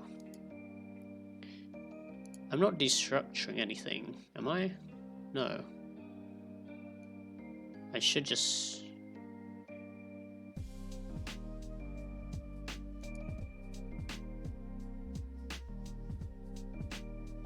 turn state on ranks.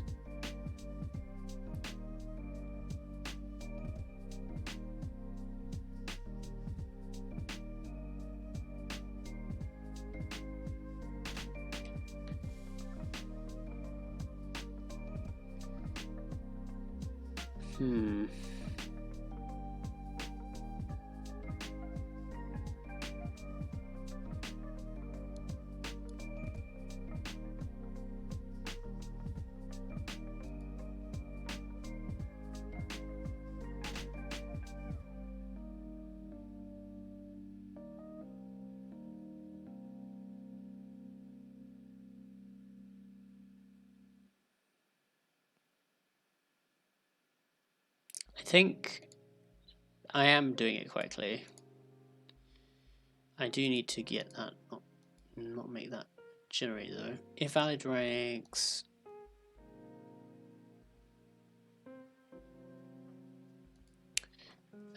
If ranks.length equals 0, return.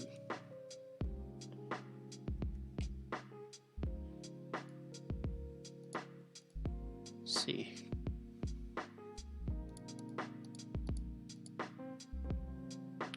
Oh, still made it. Ranks.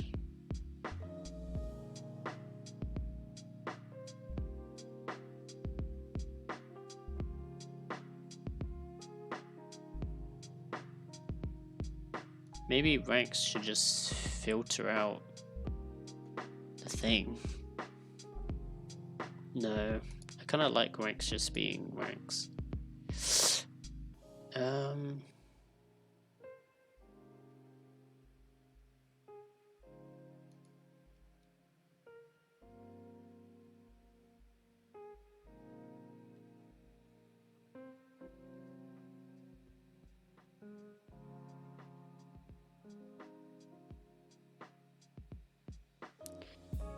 I'm not sure.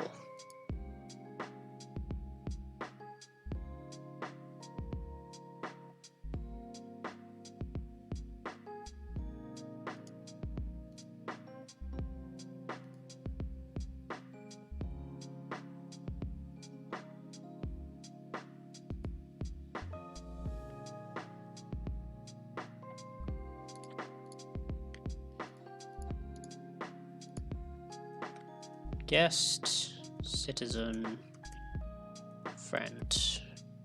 100, 500, generate. Makes everything correctly. Makes everything correctly. Makes that, well, don't know why you'd still want that. If I do that, still appending those, which is not correct.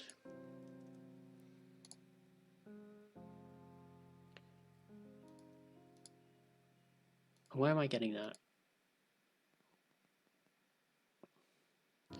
I feel like I shouldn't be adding all of this extra code in for oh, here we go, generate. So state.ranks reduce, accumulator value, accumulator and value.points, value.name.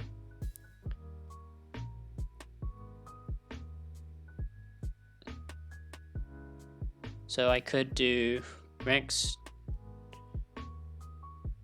dot filter. See, I'm doing filter again.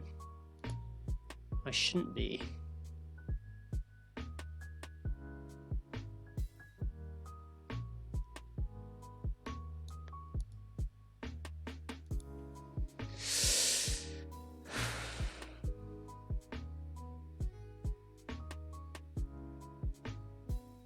Because otherwise I'm just going to repeat this same code again, which I'm already doing down here. So maybe I should just make a computed property called filtered ranks.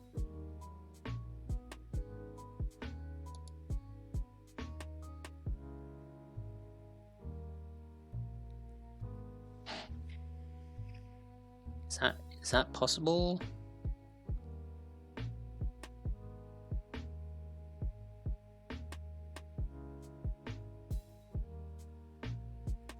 Can I go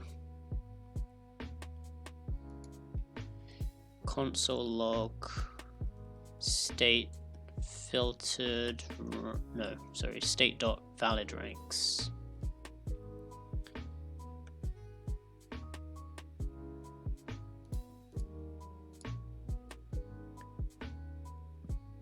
Nope, didn't like that.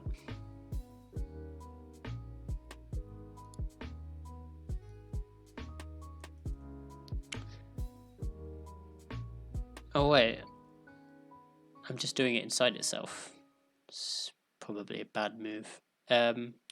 State.validate ranks then. No.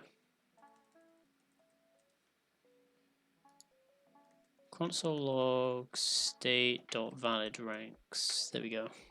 Invalidate ranks. So that's when I press the validate button.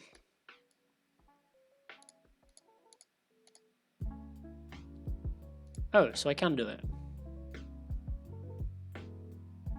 So I could do filtered ranks, computed state return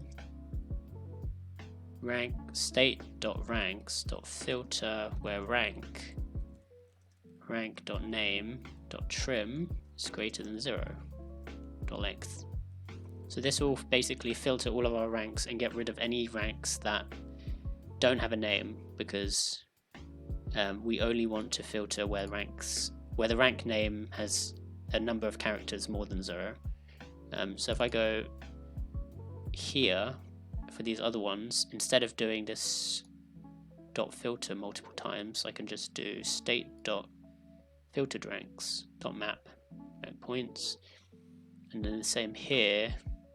I can go filtered ranks, and that means that when I generate the URL, I can do state.filtered ranks and see if that works.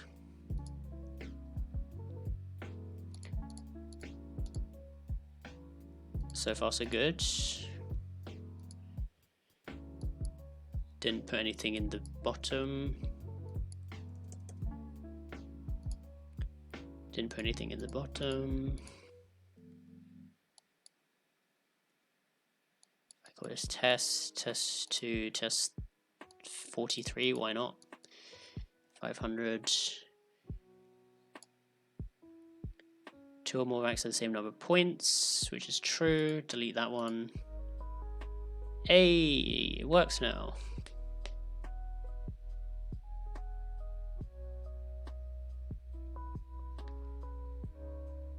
Okay, I can get rid of this and this so I don't confuse myself.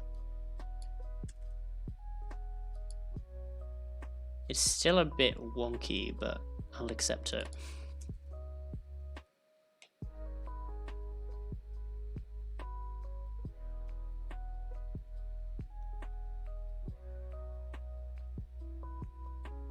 I'm going to move this up so that I know it's related to ranks.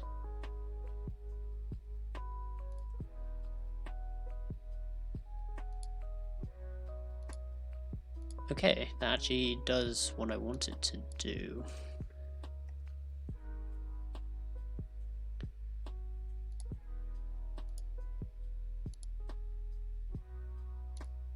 So I can add multiple, get rid of those, multiple.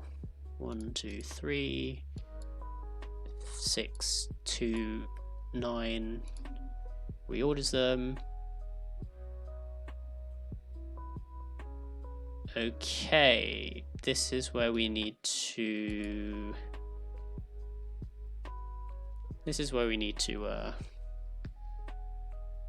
reassess a bit of what we're doing right now. So hang on, this is in the wrong order. So I've reordered it to 2, 6, and 9. So this should be actually 2, 6, and 9, but it's in the same order 1, 2, 3, which is 1, 2, 3, which is wrong. So where am I sorting? I think I do a sort here, don't I? Yes.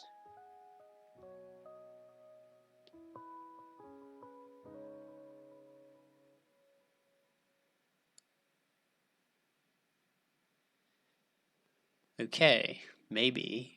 What if I do this? I just put the sort on filtered ranks.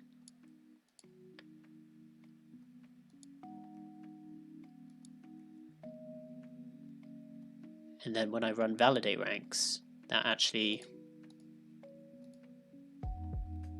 becomes the same thing. So if I go 1, 2, 3, 6, 6, 2, 8,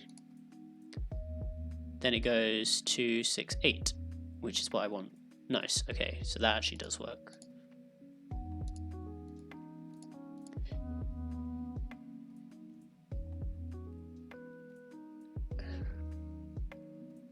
We got there. It works. Okay, what's the other thing that I needed to do? Oh, so if they have the same number of points, then it doesn't matter.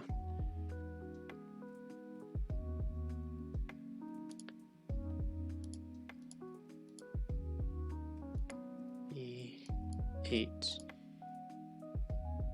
2 or more ranks have the same number of points. That's a given.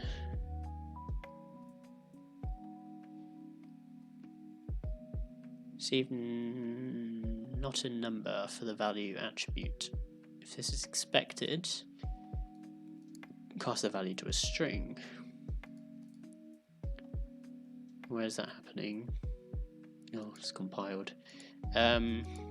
Oh, I wonder if that will be...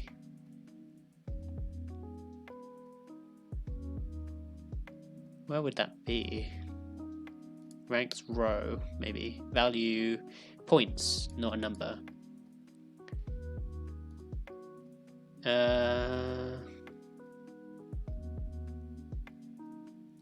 What could I do?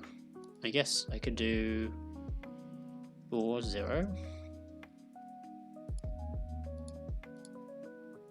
I don't know how I actually made that error appear.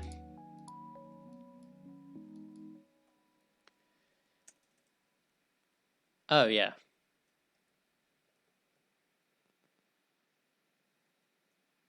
So I can't actually enter any other... If I enter a letter, it will just go back to 0. Interesting. So if I take out or 0, that means that every time I enter a value and it's not a number, essentially, that's the error that I get. Let me refresh and see.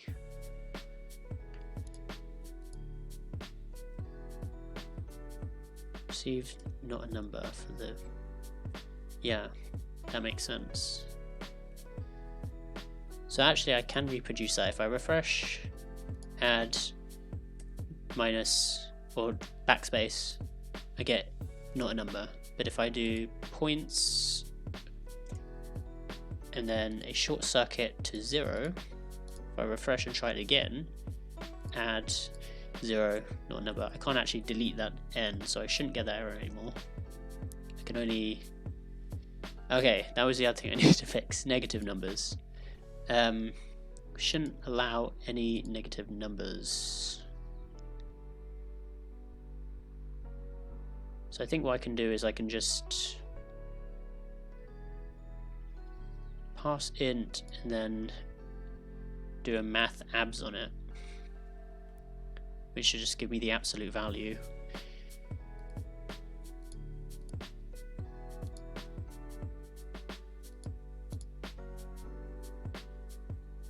Now I can't go below 0. Or, it's probably, I mean, there's that glitch if I hold down negative, so maybe if I do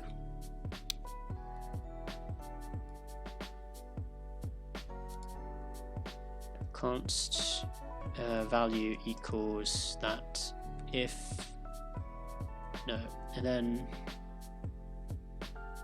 set points to be if value is less than 0, then make it 0, otherwise value.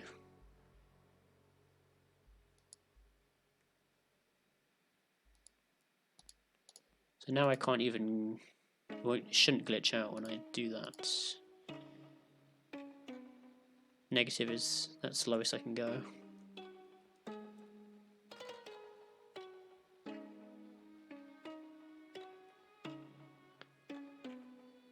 Can I can't even enter a negative.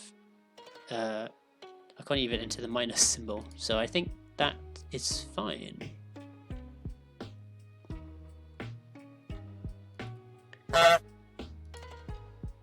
Scribs, what's up? You found the honk. We're gonna have an all-out war between the geese and the ducks. Looking forward to it.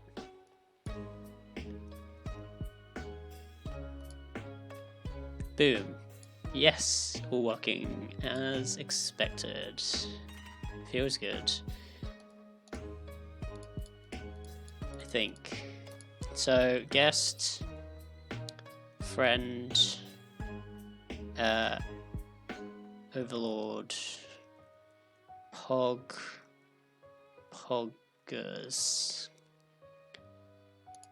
Doesn't let me do it because these are all the same value. If I make this 1, 2, if I make this 20, 50, 100, 1000, then it generates the thing. And if I make this a different order, so like 20,000, then that should go down onto the end. If I make this ridiculously high, then that should go onto the end. And if I delete these, and that updates.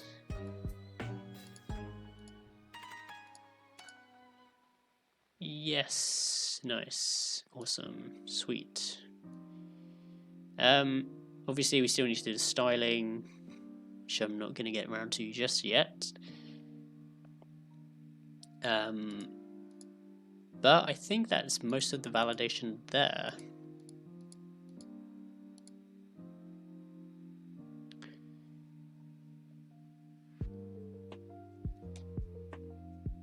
I think, actually.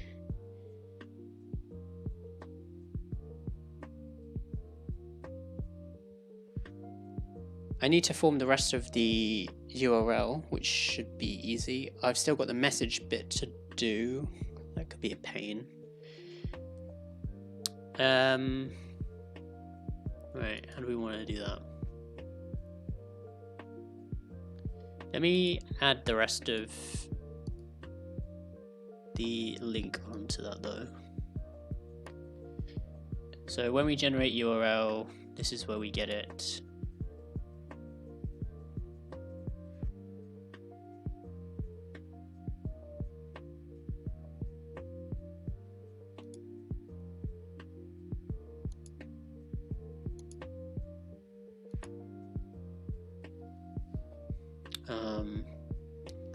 I'm actually going to put the points bit outside of URL. So we've got URL point. I say points URL.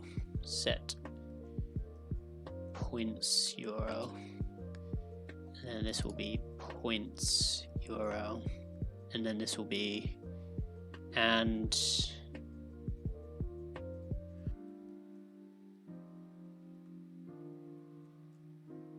points URL. There we go. So now we've got the stream elements bit, which is points equals user.points. Let's just add the whole thing while we're here. Actually, no, not yet. No, this is the link, sorry. If I do custom PI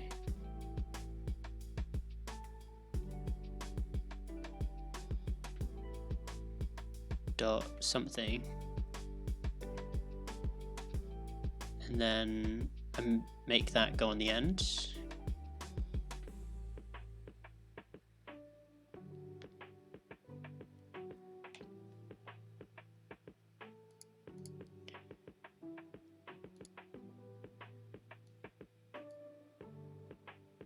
Oh, hold on. Set points URL needs to be set URL.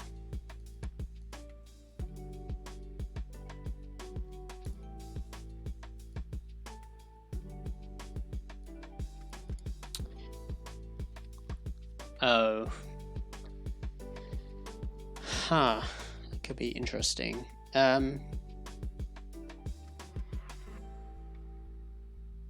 So actually that value can't be there at all. So I need to have another layer on top of that. So if I go set full URL, set full URL, then full URL will be this.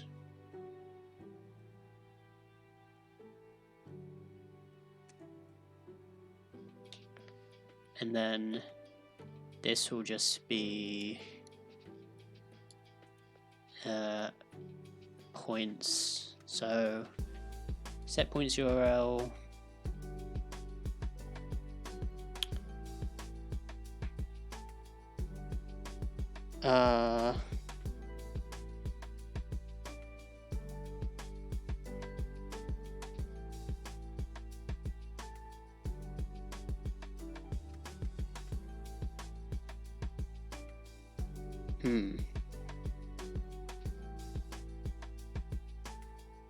I guess this just needs to be set full URL. And then this will be set full URL like that.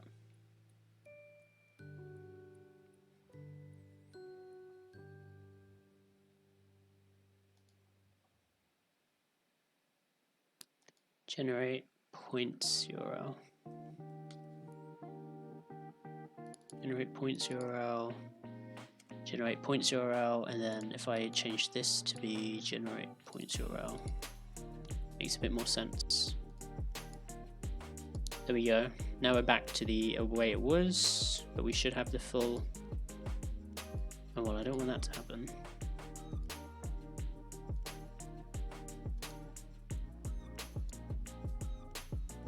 So maybe I need to do if valid ranks, if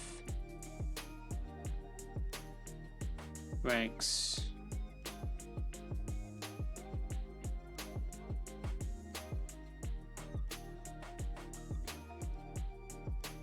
dot length is equal to 0, then return. And it shouldn't run this bit. Nope. It's still doing that when I do that.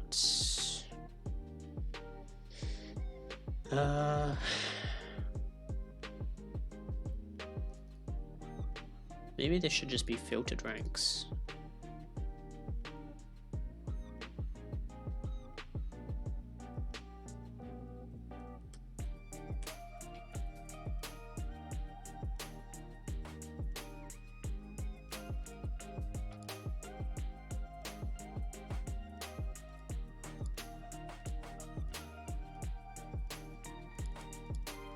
That works.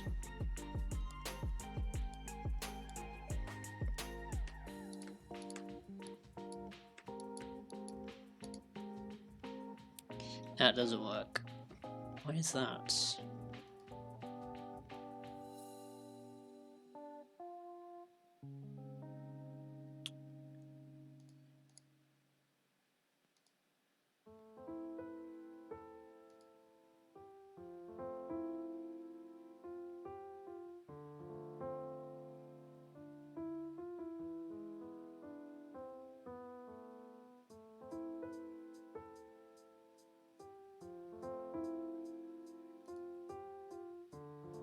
I think we're close.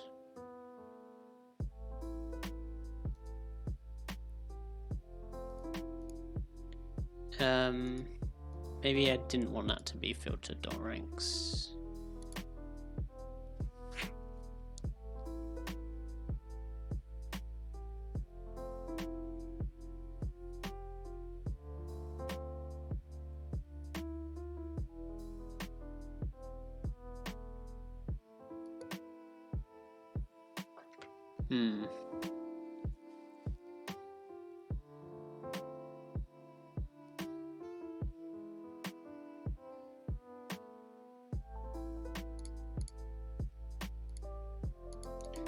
That works. That's not updated. Why is that not updating? 1, 2, 3, 3, 2, 1. Looks like it's having to go through multiple again. Oh no.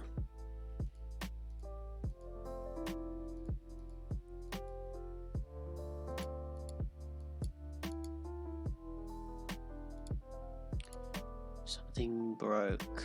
Let's undo.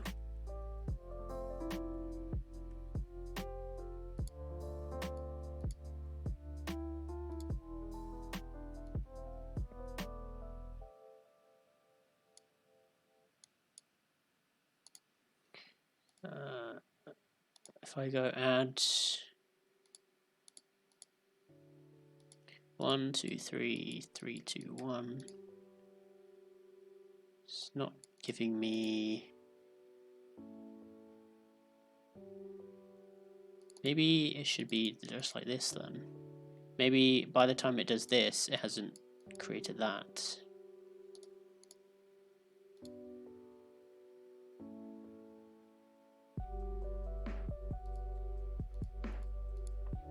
One, 2, 3, 3, 2, 1. Yeah, that makes sense. Okay, whatever.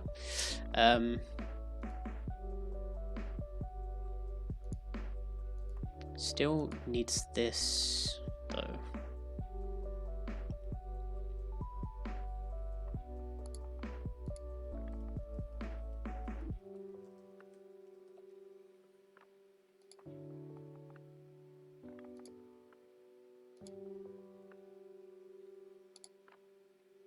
Ranks is empty, so if ranks dot length equals 0, then return. Can't you do that?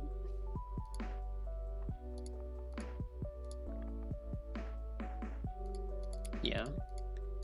but not if something's already been added. So I wonder if this does need to be filtered ranks.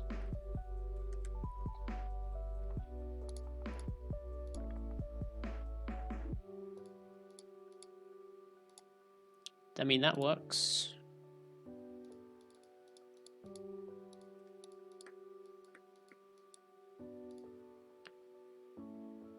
It's being sorted by points, which it should be, I think.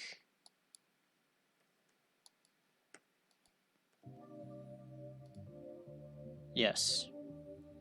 If I delete it, it updates still. Yes, okay.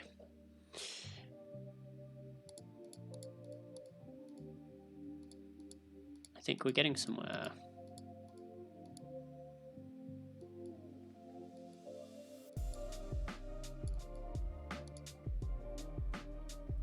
I've got the custom URL bit as well. Nice. Let me just edit that to be custom URL.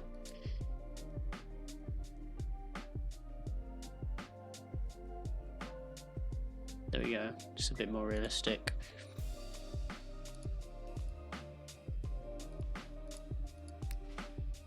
And then I guess I'll have a copy button, and then we'll just copy to clipboard under that. I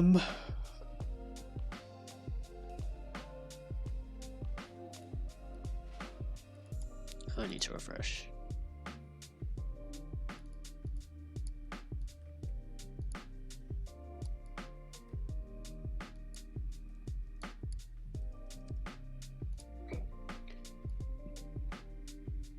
So far, so good.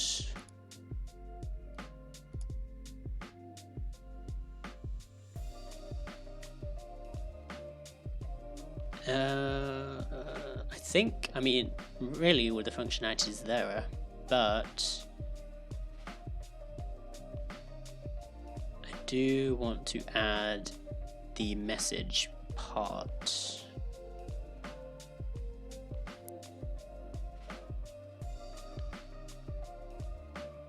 But I guess that will be a separate component. Basically what I'm envisioning is I'll have a separate text box under this where you enter a message that you want it to return. And then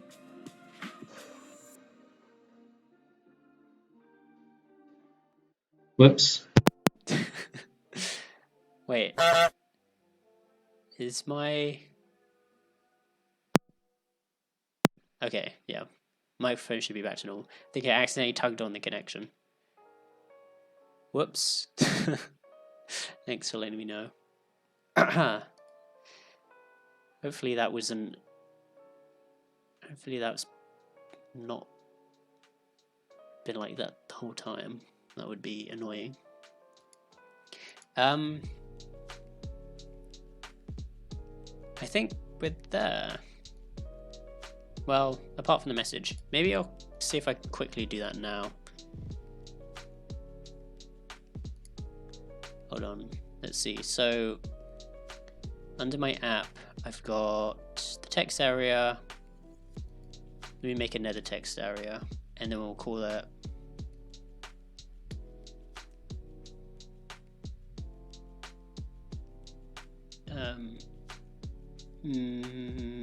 message, right?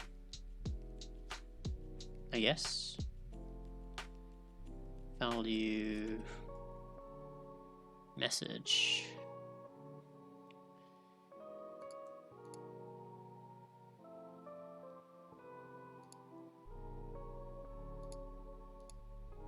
Message not defined, that's fine.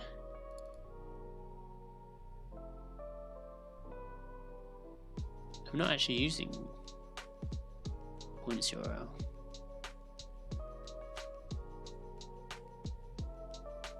Interesting. So I don't actually need this.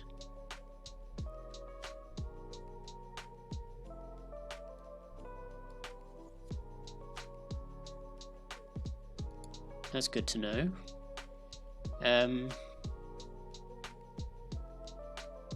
So what do I want for the message? Actually, let me bring that back. I can go message, set message, and then that should be that message, and then on input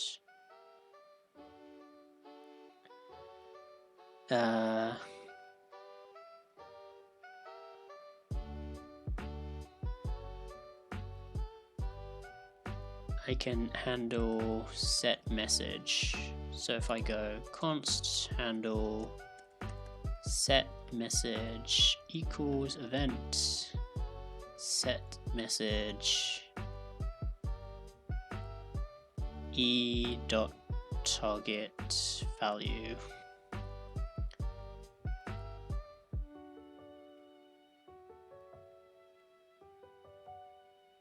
And then what will happen is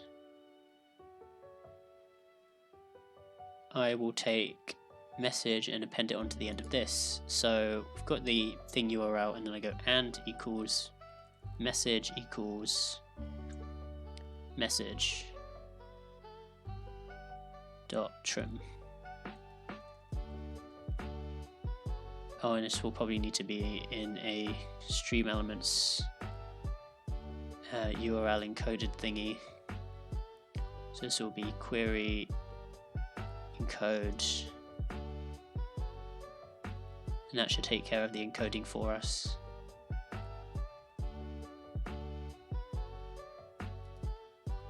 There we go. See if that worked. Messages are not defined. Should be.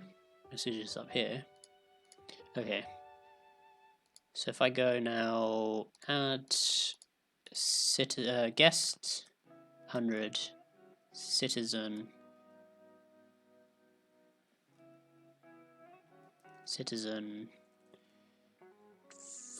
500, and then friend is 1000. If I go hello there, friend.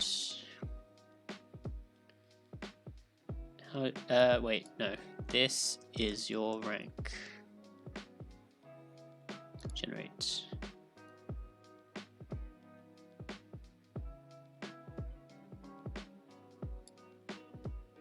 This is your rank. Generate. Cool.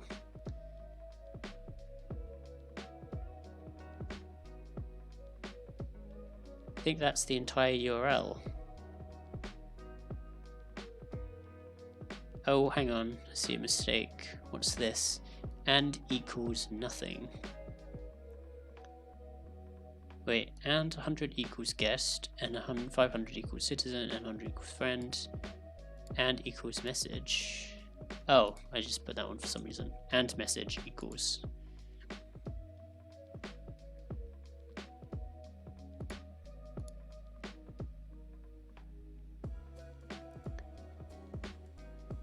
Oh, now I understand why I made my custom API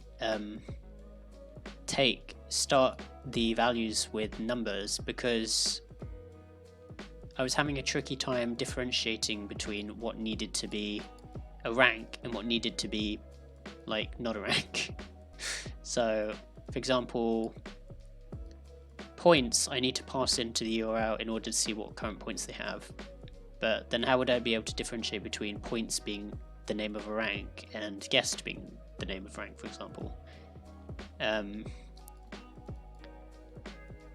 So because I started them off with the actual threshold itself, all I needed to do was check if a key was a number. And if it was, then I know that that's signaling, that there's a rank. So that was, that makes more sense, because you don't kind of think of these things until you actually start making it and you realize, oh, that's why I did it. So now I remember why I did that. So that means that we shouldn't have any problems with this being message, because all of the ranks start with numbers, and anything that's not a rank is just a regular word. So it should be and message equals query encode, this is your rank. And then what I'll do is let you put in something like this, rank, and then rank in the custom API will be replaced with whatever the rank actually is. I haven't implemented that on the custom API yet, but I will do, and then that sets us up nicely for that. The other custom API message thing I want to add is next rank variable, sorry, or rank next, no, next rank, and this will be a message for your next rank. This will be for your whatever rank is next. Oh, so I need to come up with all these different variable names, so let's just make a list, shall we? So we've got rank, current user rank, next rank,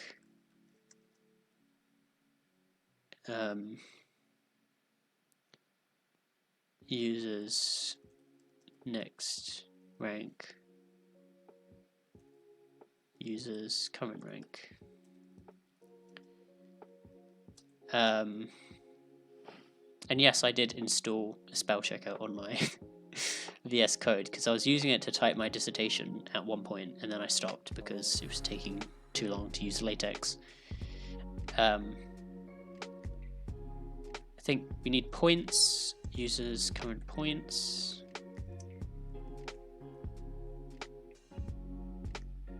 What other variables?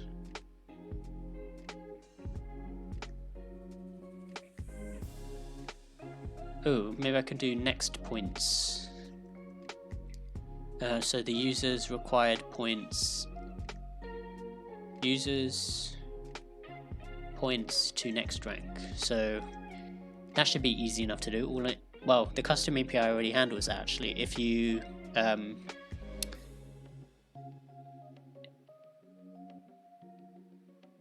specify a certain variable, it will tell you how many points you need to your next one. So all it does is it minuses the points to the next rank minus current points, and then it will say like you've got 100 more points until your next rank or something like that, which makes sense. I don't think there's any other variables you need.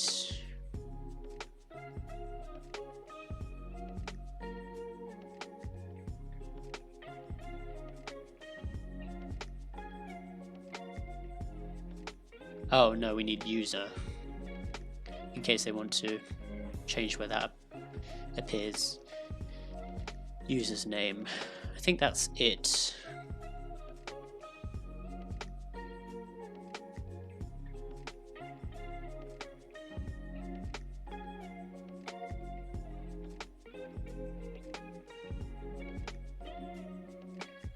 So I need to feed all of these into the URL. Well, this is worked out. This is worked out. This is worked out. So I need to supply this and this. This is on the custom API side. Those will be inserted. These need to be provided from the command because obviously the command can't tell who the user is. So that's easy enough to do, I think. All I need to do is append that here. So if I go points equals user.points, user, well, I'll add these on the end actually. No, I'll add it here. No, I'll add it on the end. User equals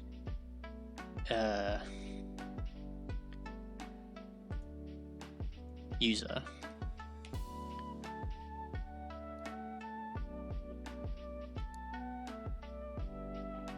There we go.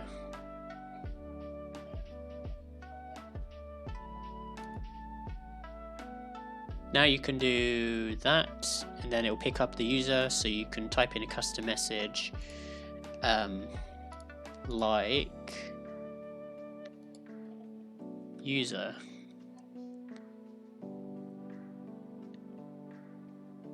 This is your rank.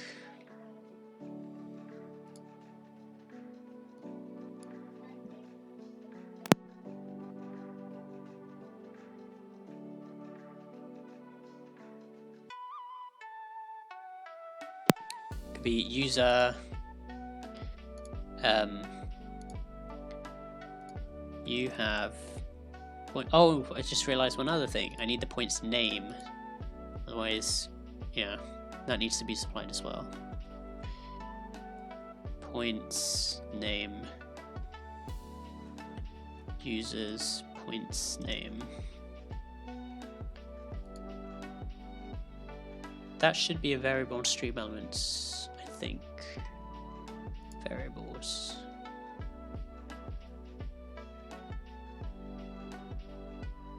User.points. Is it channel dot? Oh no, it's just points name. Displays the loyalty currency name. So I can just say, where do I want to put that? Let's put it here. End user and points name equals points name. So I can say user, you have points name. So you have, for example, 300 Firewire things. I don't know what. I don't think I have a points name. I think they're just points. You have 300 points, and this is your rank. Rank. You have next points until you reach. You have next points name. You have 500 points to go. You have 500 points names. Is it points name? Yeah, it is, not point name. You have 500 points, and this is your rank. You have 500 points name until you reach next rank.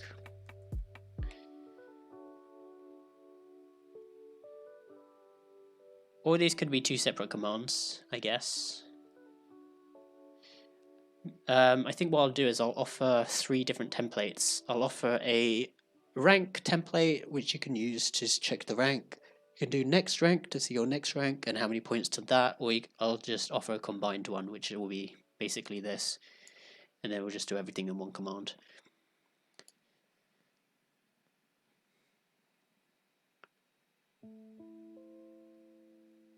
You have points name, points name, and this is your rank. You have next points name until you reach next rank.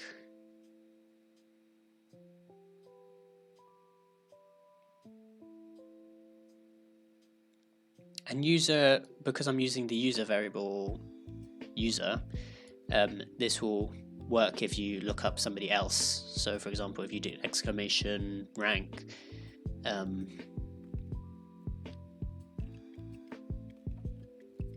300, no, why did I say 300?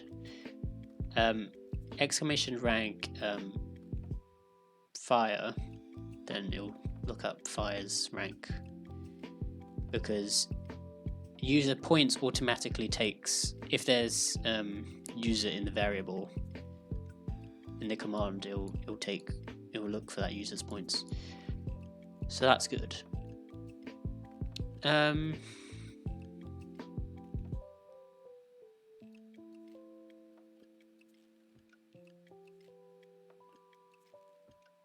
The last thing that I can think of is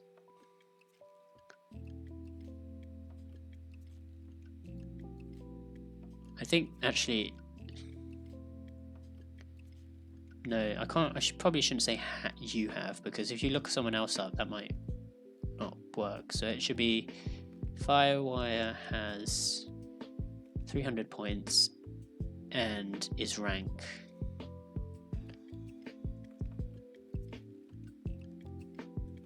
Captain. They have 300 points until they need 500 points to reach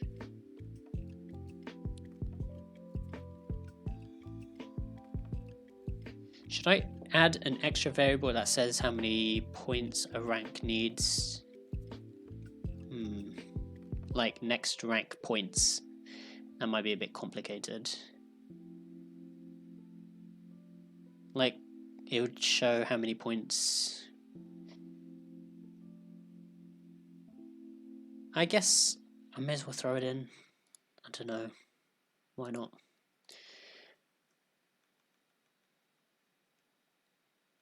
Next rank points. The points threshold of the next rank. The next rank's points. There we go. The next rank's required points. So, for example, if in this scenario, next rank points for citizen would be 500. So you could say, I need 100 more to get to citizen, but it's 500 overall I need, which is, well, that. Just in case they want to customize the command further. I'm gonna save that just so I've got a reference of it. So actually the other ones we can probably do quite easily. User has, actually that would just be this, wouldn't it? Is that what I already did? Yeah. Just add an exclamation mark on the end.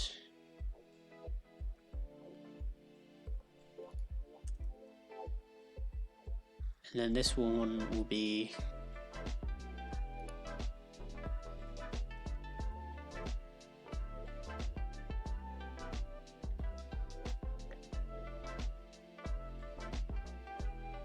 what did I type for that? Firewire is points name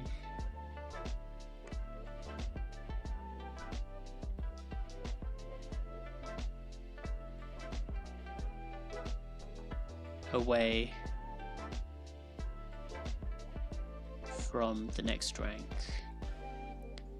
Next rank.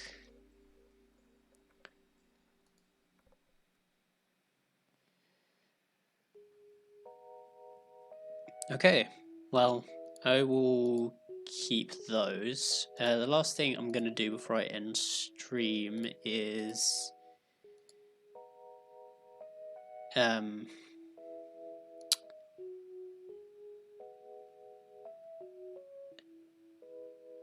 I was going to do something. What was I going to do? Oh, I was just going to try. So what I want to do is have a button that lets you just insert those variables easily instead of having to write them. So I'll just try and do one, and then I'll do the rest next stream. I'll make that a new. Let me save this first of all.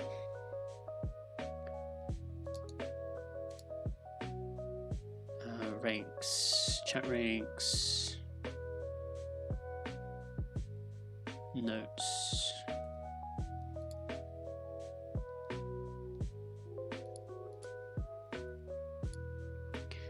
So what I'll do is, let's see, this will be the message area, so I guess I'll have the buttons on top here.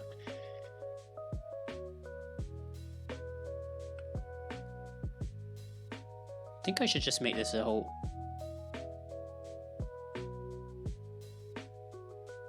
separate thing, shouldn't I?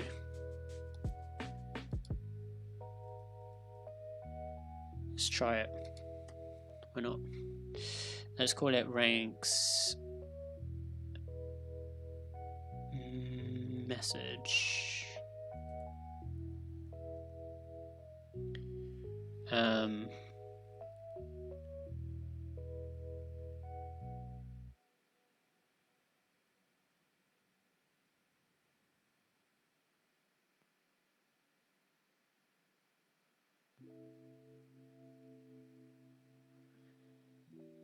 See, and then if I make a new component, I go ranks message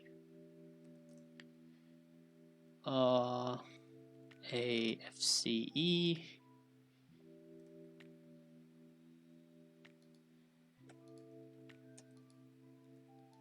and then return this.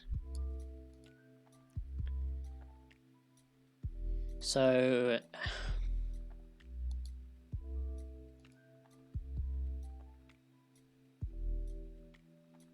how will I do this?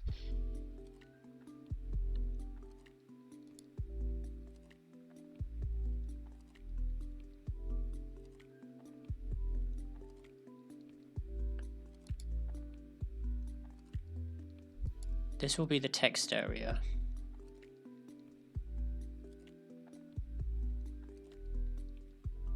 I can go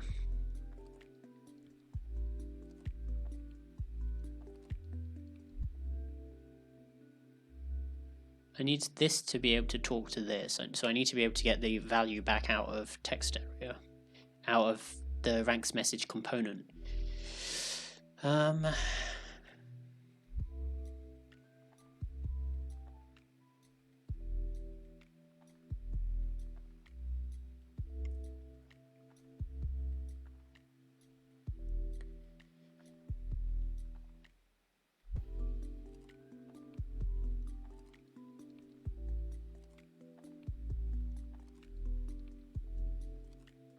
I can go message, set message,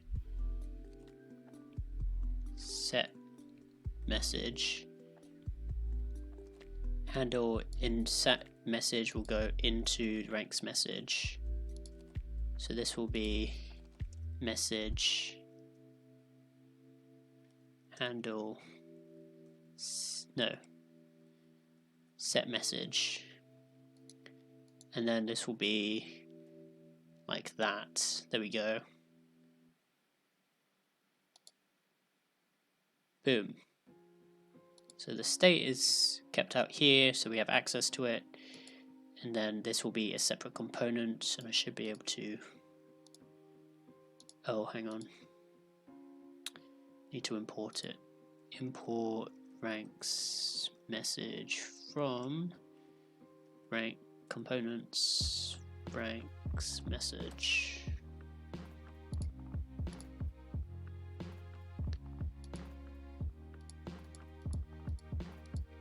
Test 200 generate test. Cool, still works. Now we've just put that in a separate component to make it easier to keep track of. Now I can add the buttons here. Say a button rank on click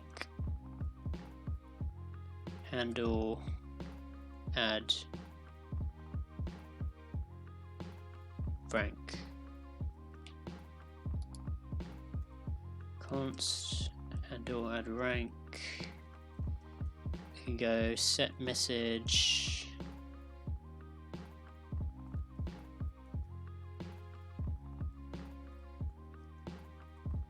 I want to insert rank at the end of that, so I could just do rank like that with a space.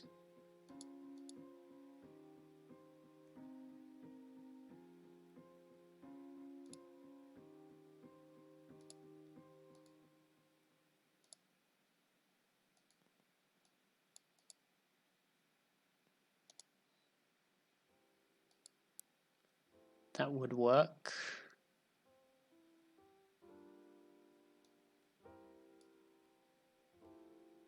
Maybe I won't do the extra space actually.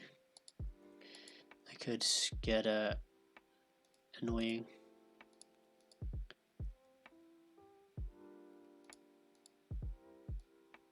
Still adding extra spaces. Why is that?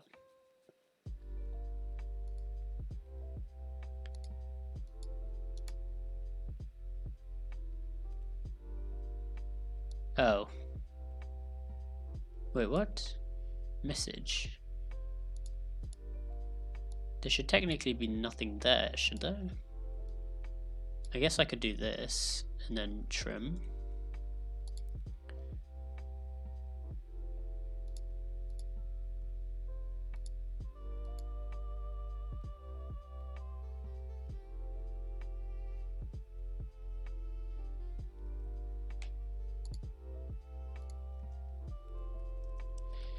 Well, I mean, it kind of works, so maybe I'll just go with it. Let me just make this a bit more appealing.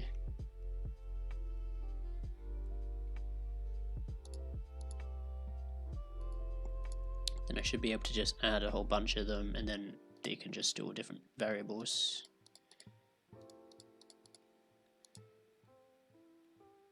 Actually, probably a easier way to simplify this would be to embed the variable into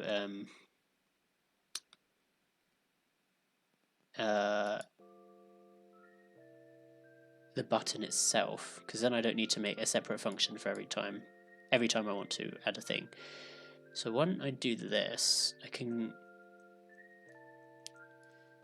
do add rank. I can say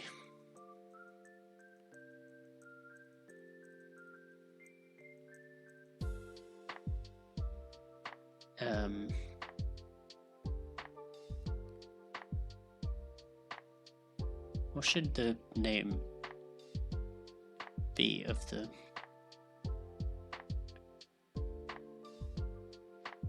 I think, can I just say insert?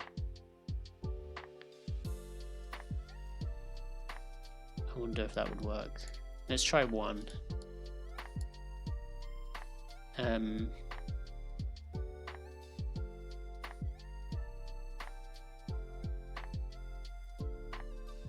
Otherwise, technically, I could pass a variable to handle an add rank, but not gonna.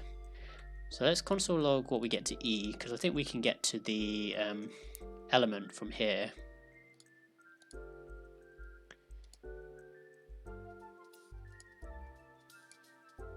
We do get E. Do we get to target?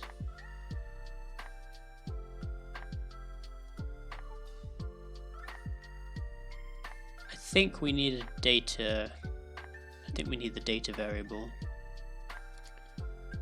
Data insert rank.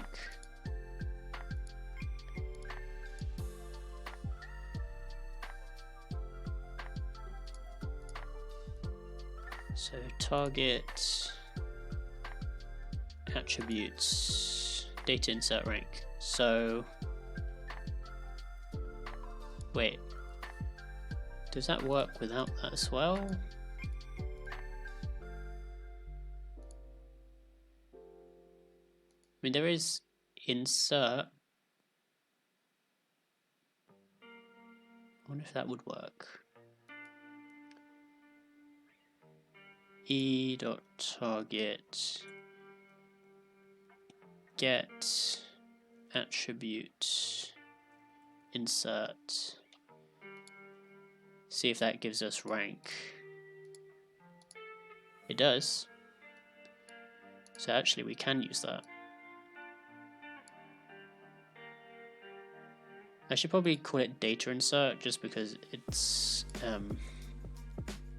it makes more sense that this is like a custom attribute that we're adding in. Still works, that's fine. So what I can do is variable,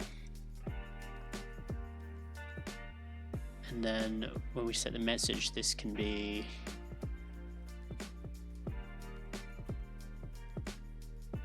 variable.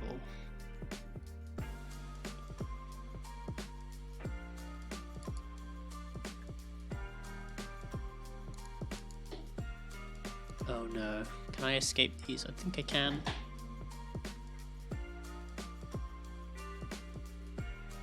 Or do I need to do doubles?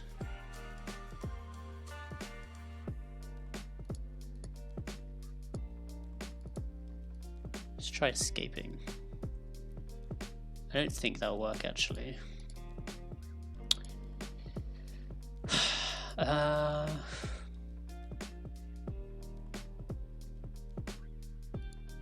Maybe this just doesn't need to be a thing. Don't know.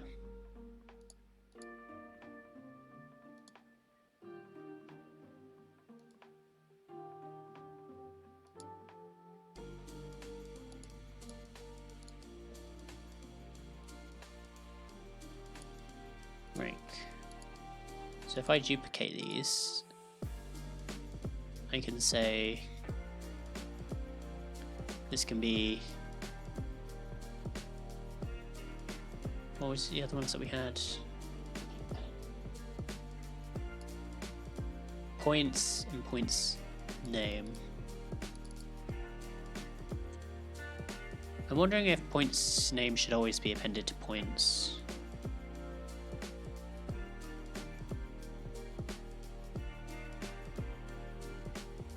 No, I keep them separate because that just gives you more flexibility over how you say it. Because you could say 300 more points away, or 300 instead of just 300 points away. That makes more sense. So this could be points and then points name.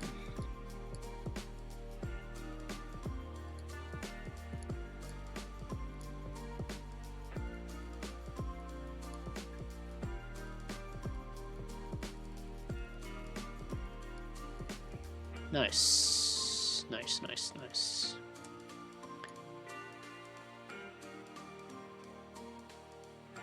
I guess maybe in the, I don't know, we'll look at adding like a manual or some kind of readme. Alvis, what's up? Scared me. That was scary.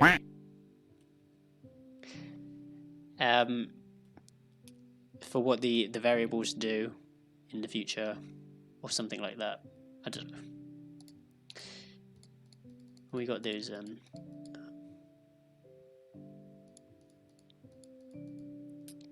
that's a loud honk. Well, the geese are loud.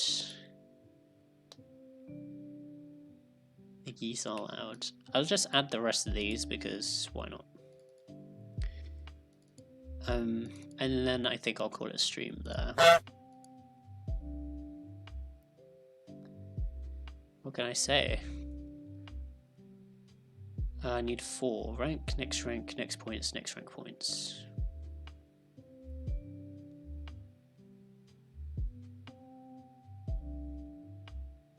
Is that right? Rank, next rank, points. Oh yeah, it is.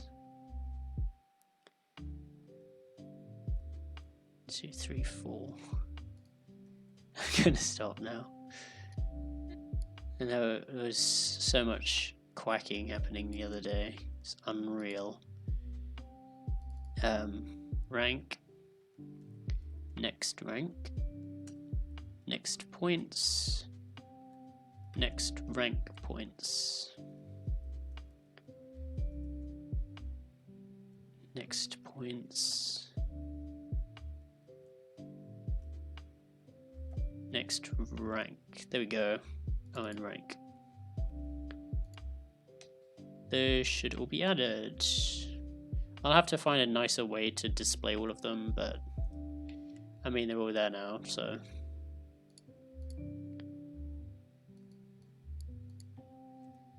Points, user points, points name, rank, next points, next rank points.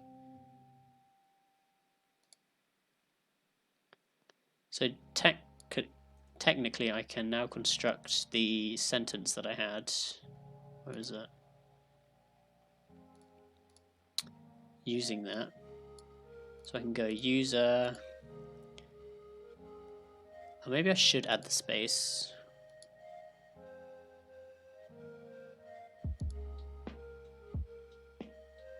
I wasn't going to, but maybe I will.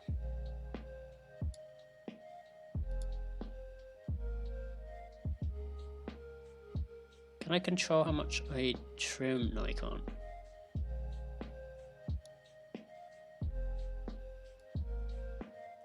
This is gonna look so bad. Ugh, that looks gross. I don't know if I like that. But it does. No, it doesn't. Why is it putting extra spaces in? Putting spaces behind it as well, which I don't get. Where does this come from?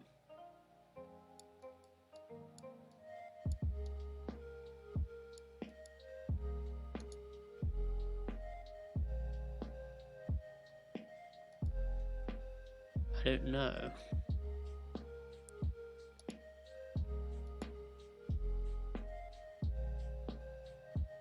Maybe I should do this and then replace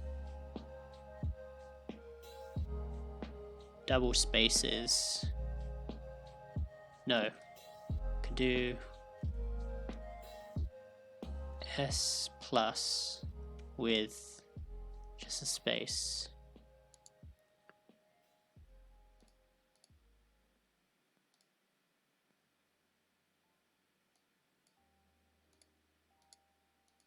That didn't work at all.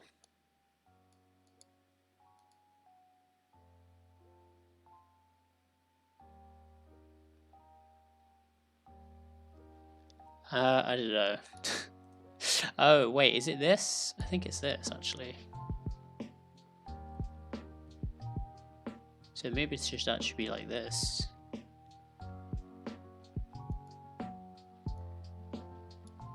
And this can be trim.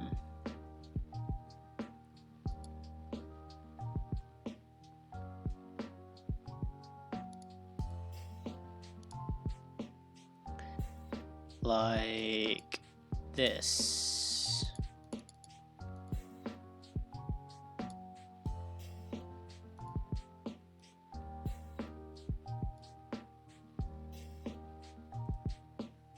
And then like this, and then do that.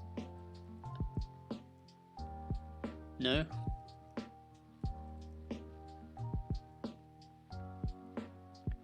Wait, I'm confused. That's trim.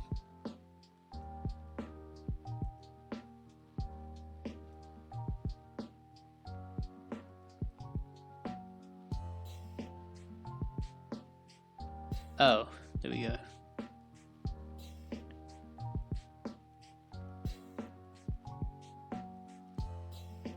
I meant to wrap that.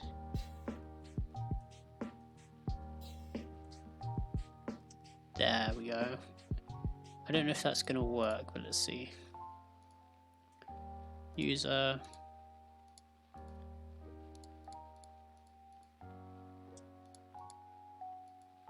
I mean, yeah, I guess it works. I don't really even need to trim, do I?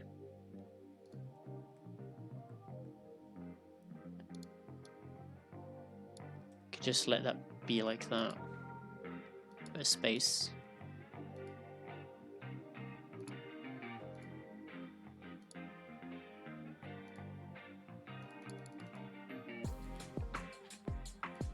Cool.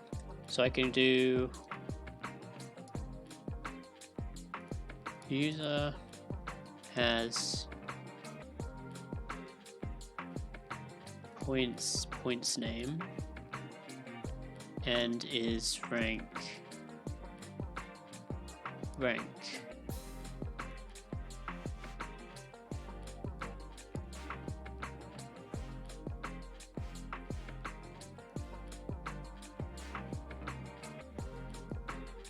Yay. Wait. Okay, last thing to do is I want to set the focus back to the text area after I add a thing, because that probably seems like a good user experience, right?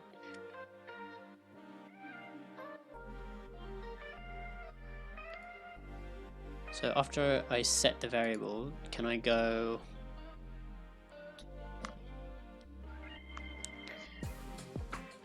ID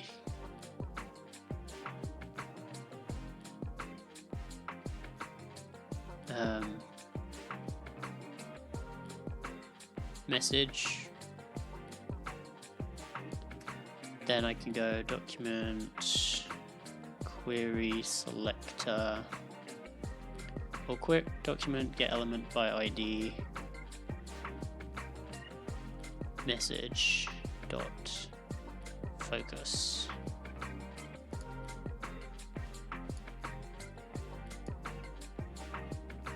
So I could be typing something blah blah user.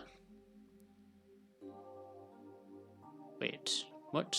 Something blah blah. Oh, I didn't put the space in. Okay, now for another round of points.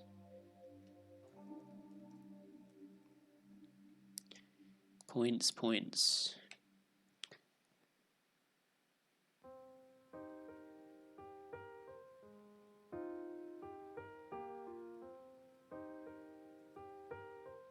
Okay, one last thing I'm going to add is if user hasn't, if the last character of the message isn't a space, add a space, so that if I do this and then do this, it will automatically put a space here like that. I think that sounds like a good thing. I don't know why I'm putting so much effort into this. I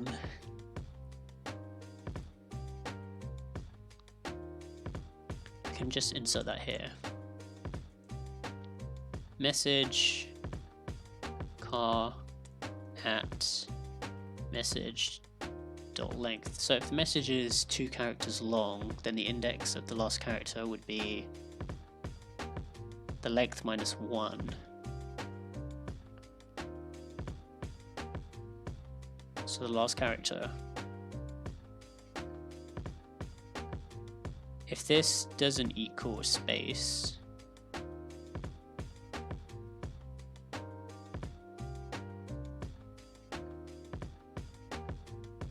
then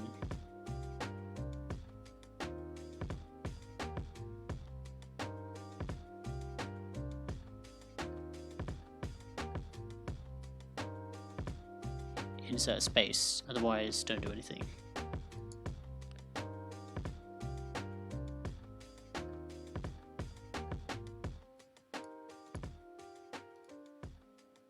So I can go test message user, how are you?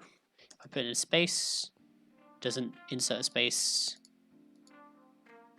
and then if I don't put in a space, puts in a space. How are you, friend? Good. Said good, thanks. Okay, I think that'll be it. I'm gonna call the stream here. The next thing I'm gonna do next time is work on adding the. Oh, I want to add a live preview of what the message will look like. So all that will probably involve is adding another component that takes in this message and then replaces these variables with placeholders like the firewire, a random number of points, for example. And yeah, I think that will be probably it for the functionality. Then we can look at styling it up a bit. Now I'm going to call stream here. Thanks for hanging out. Got a lot done today, which is good. And yeah, looking forward to getting this all nicely styled up. I think it's going to be a useful site.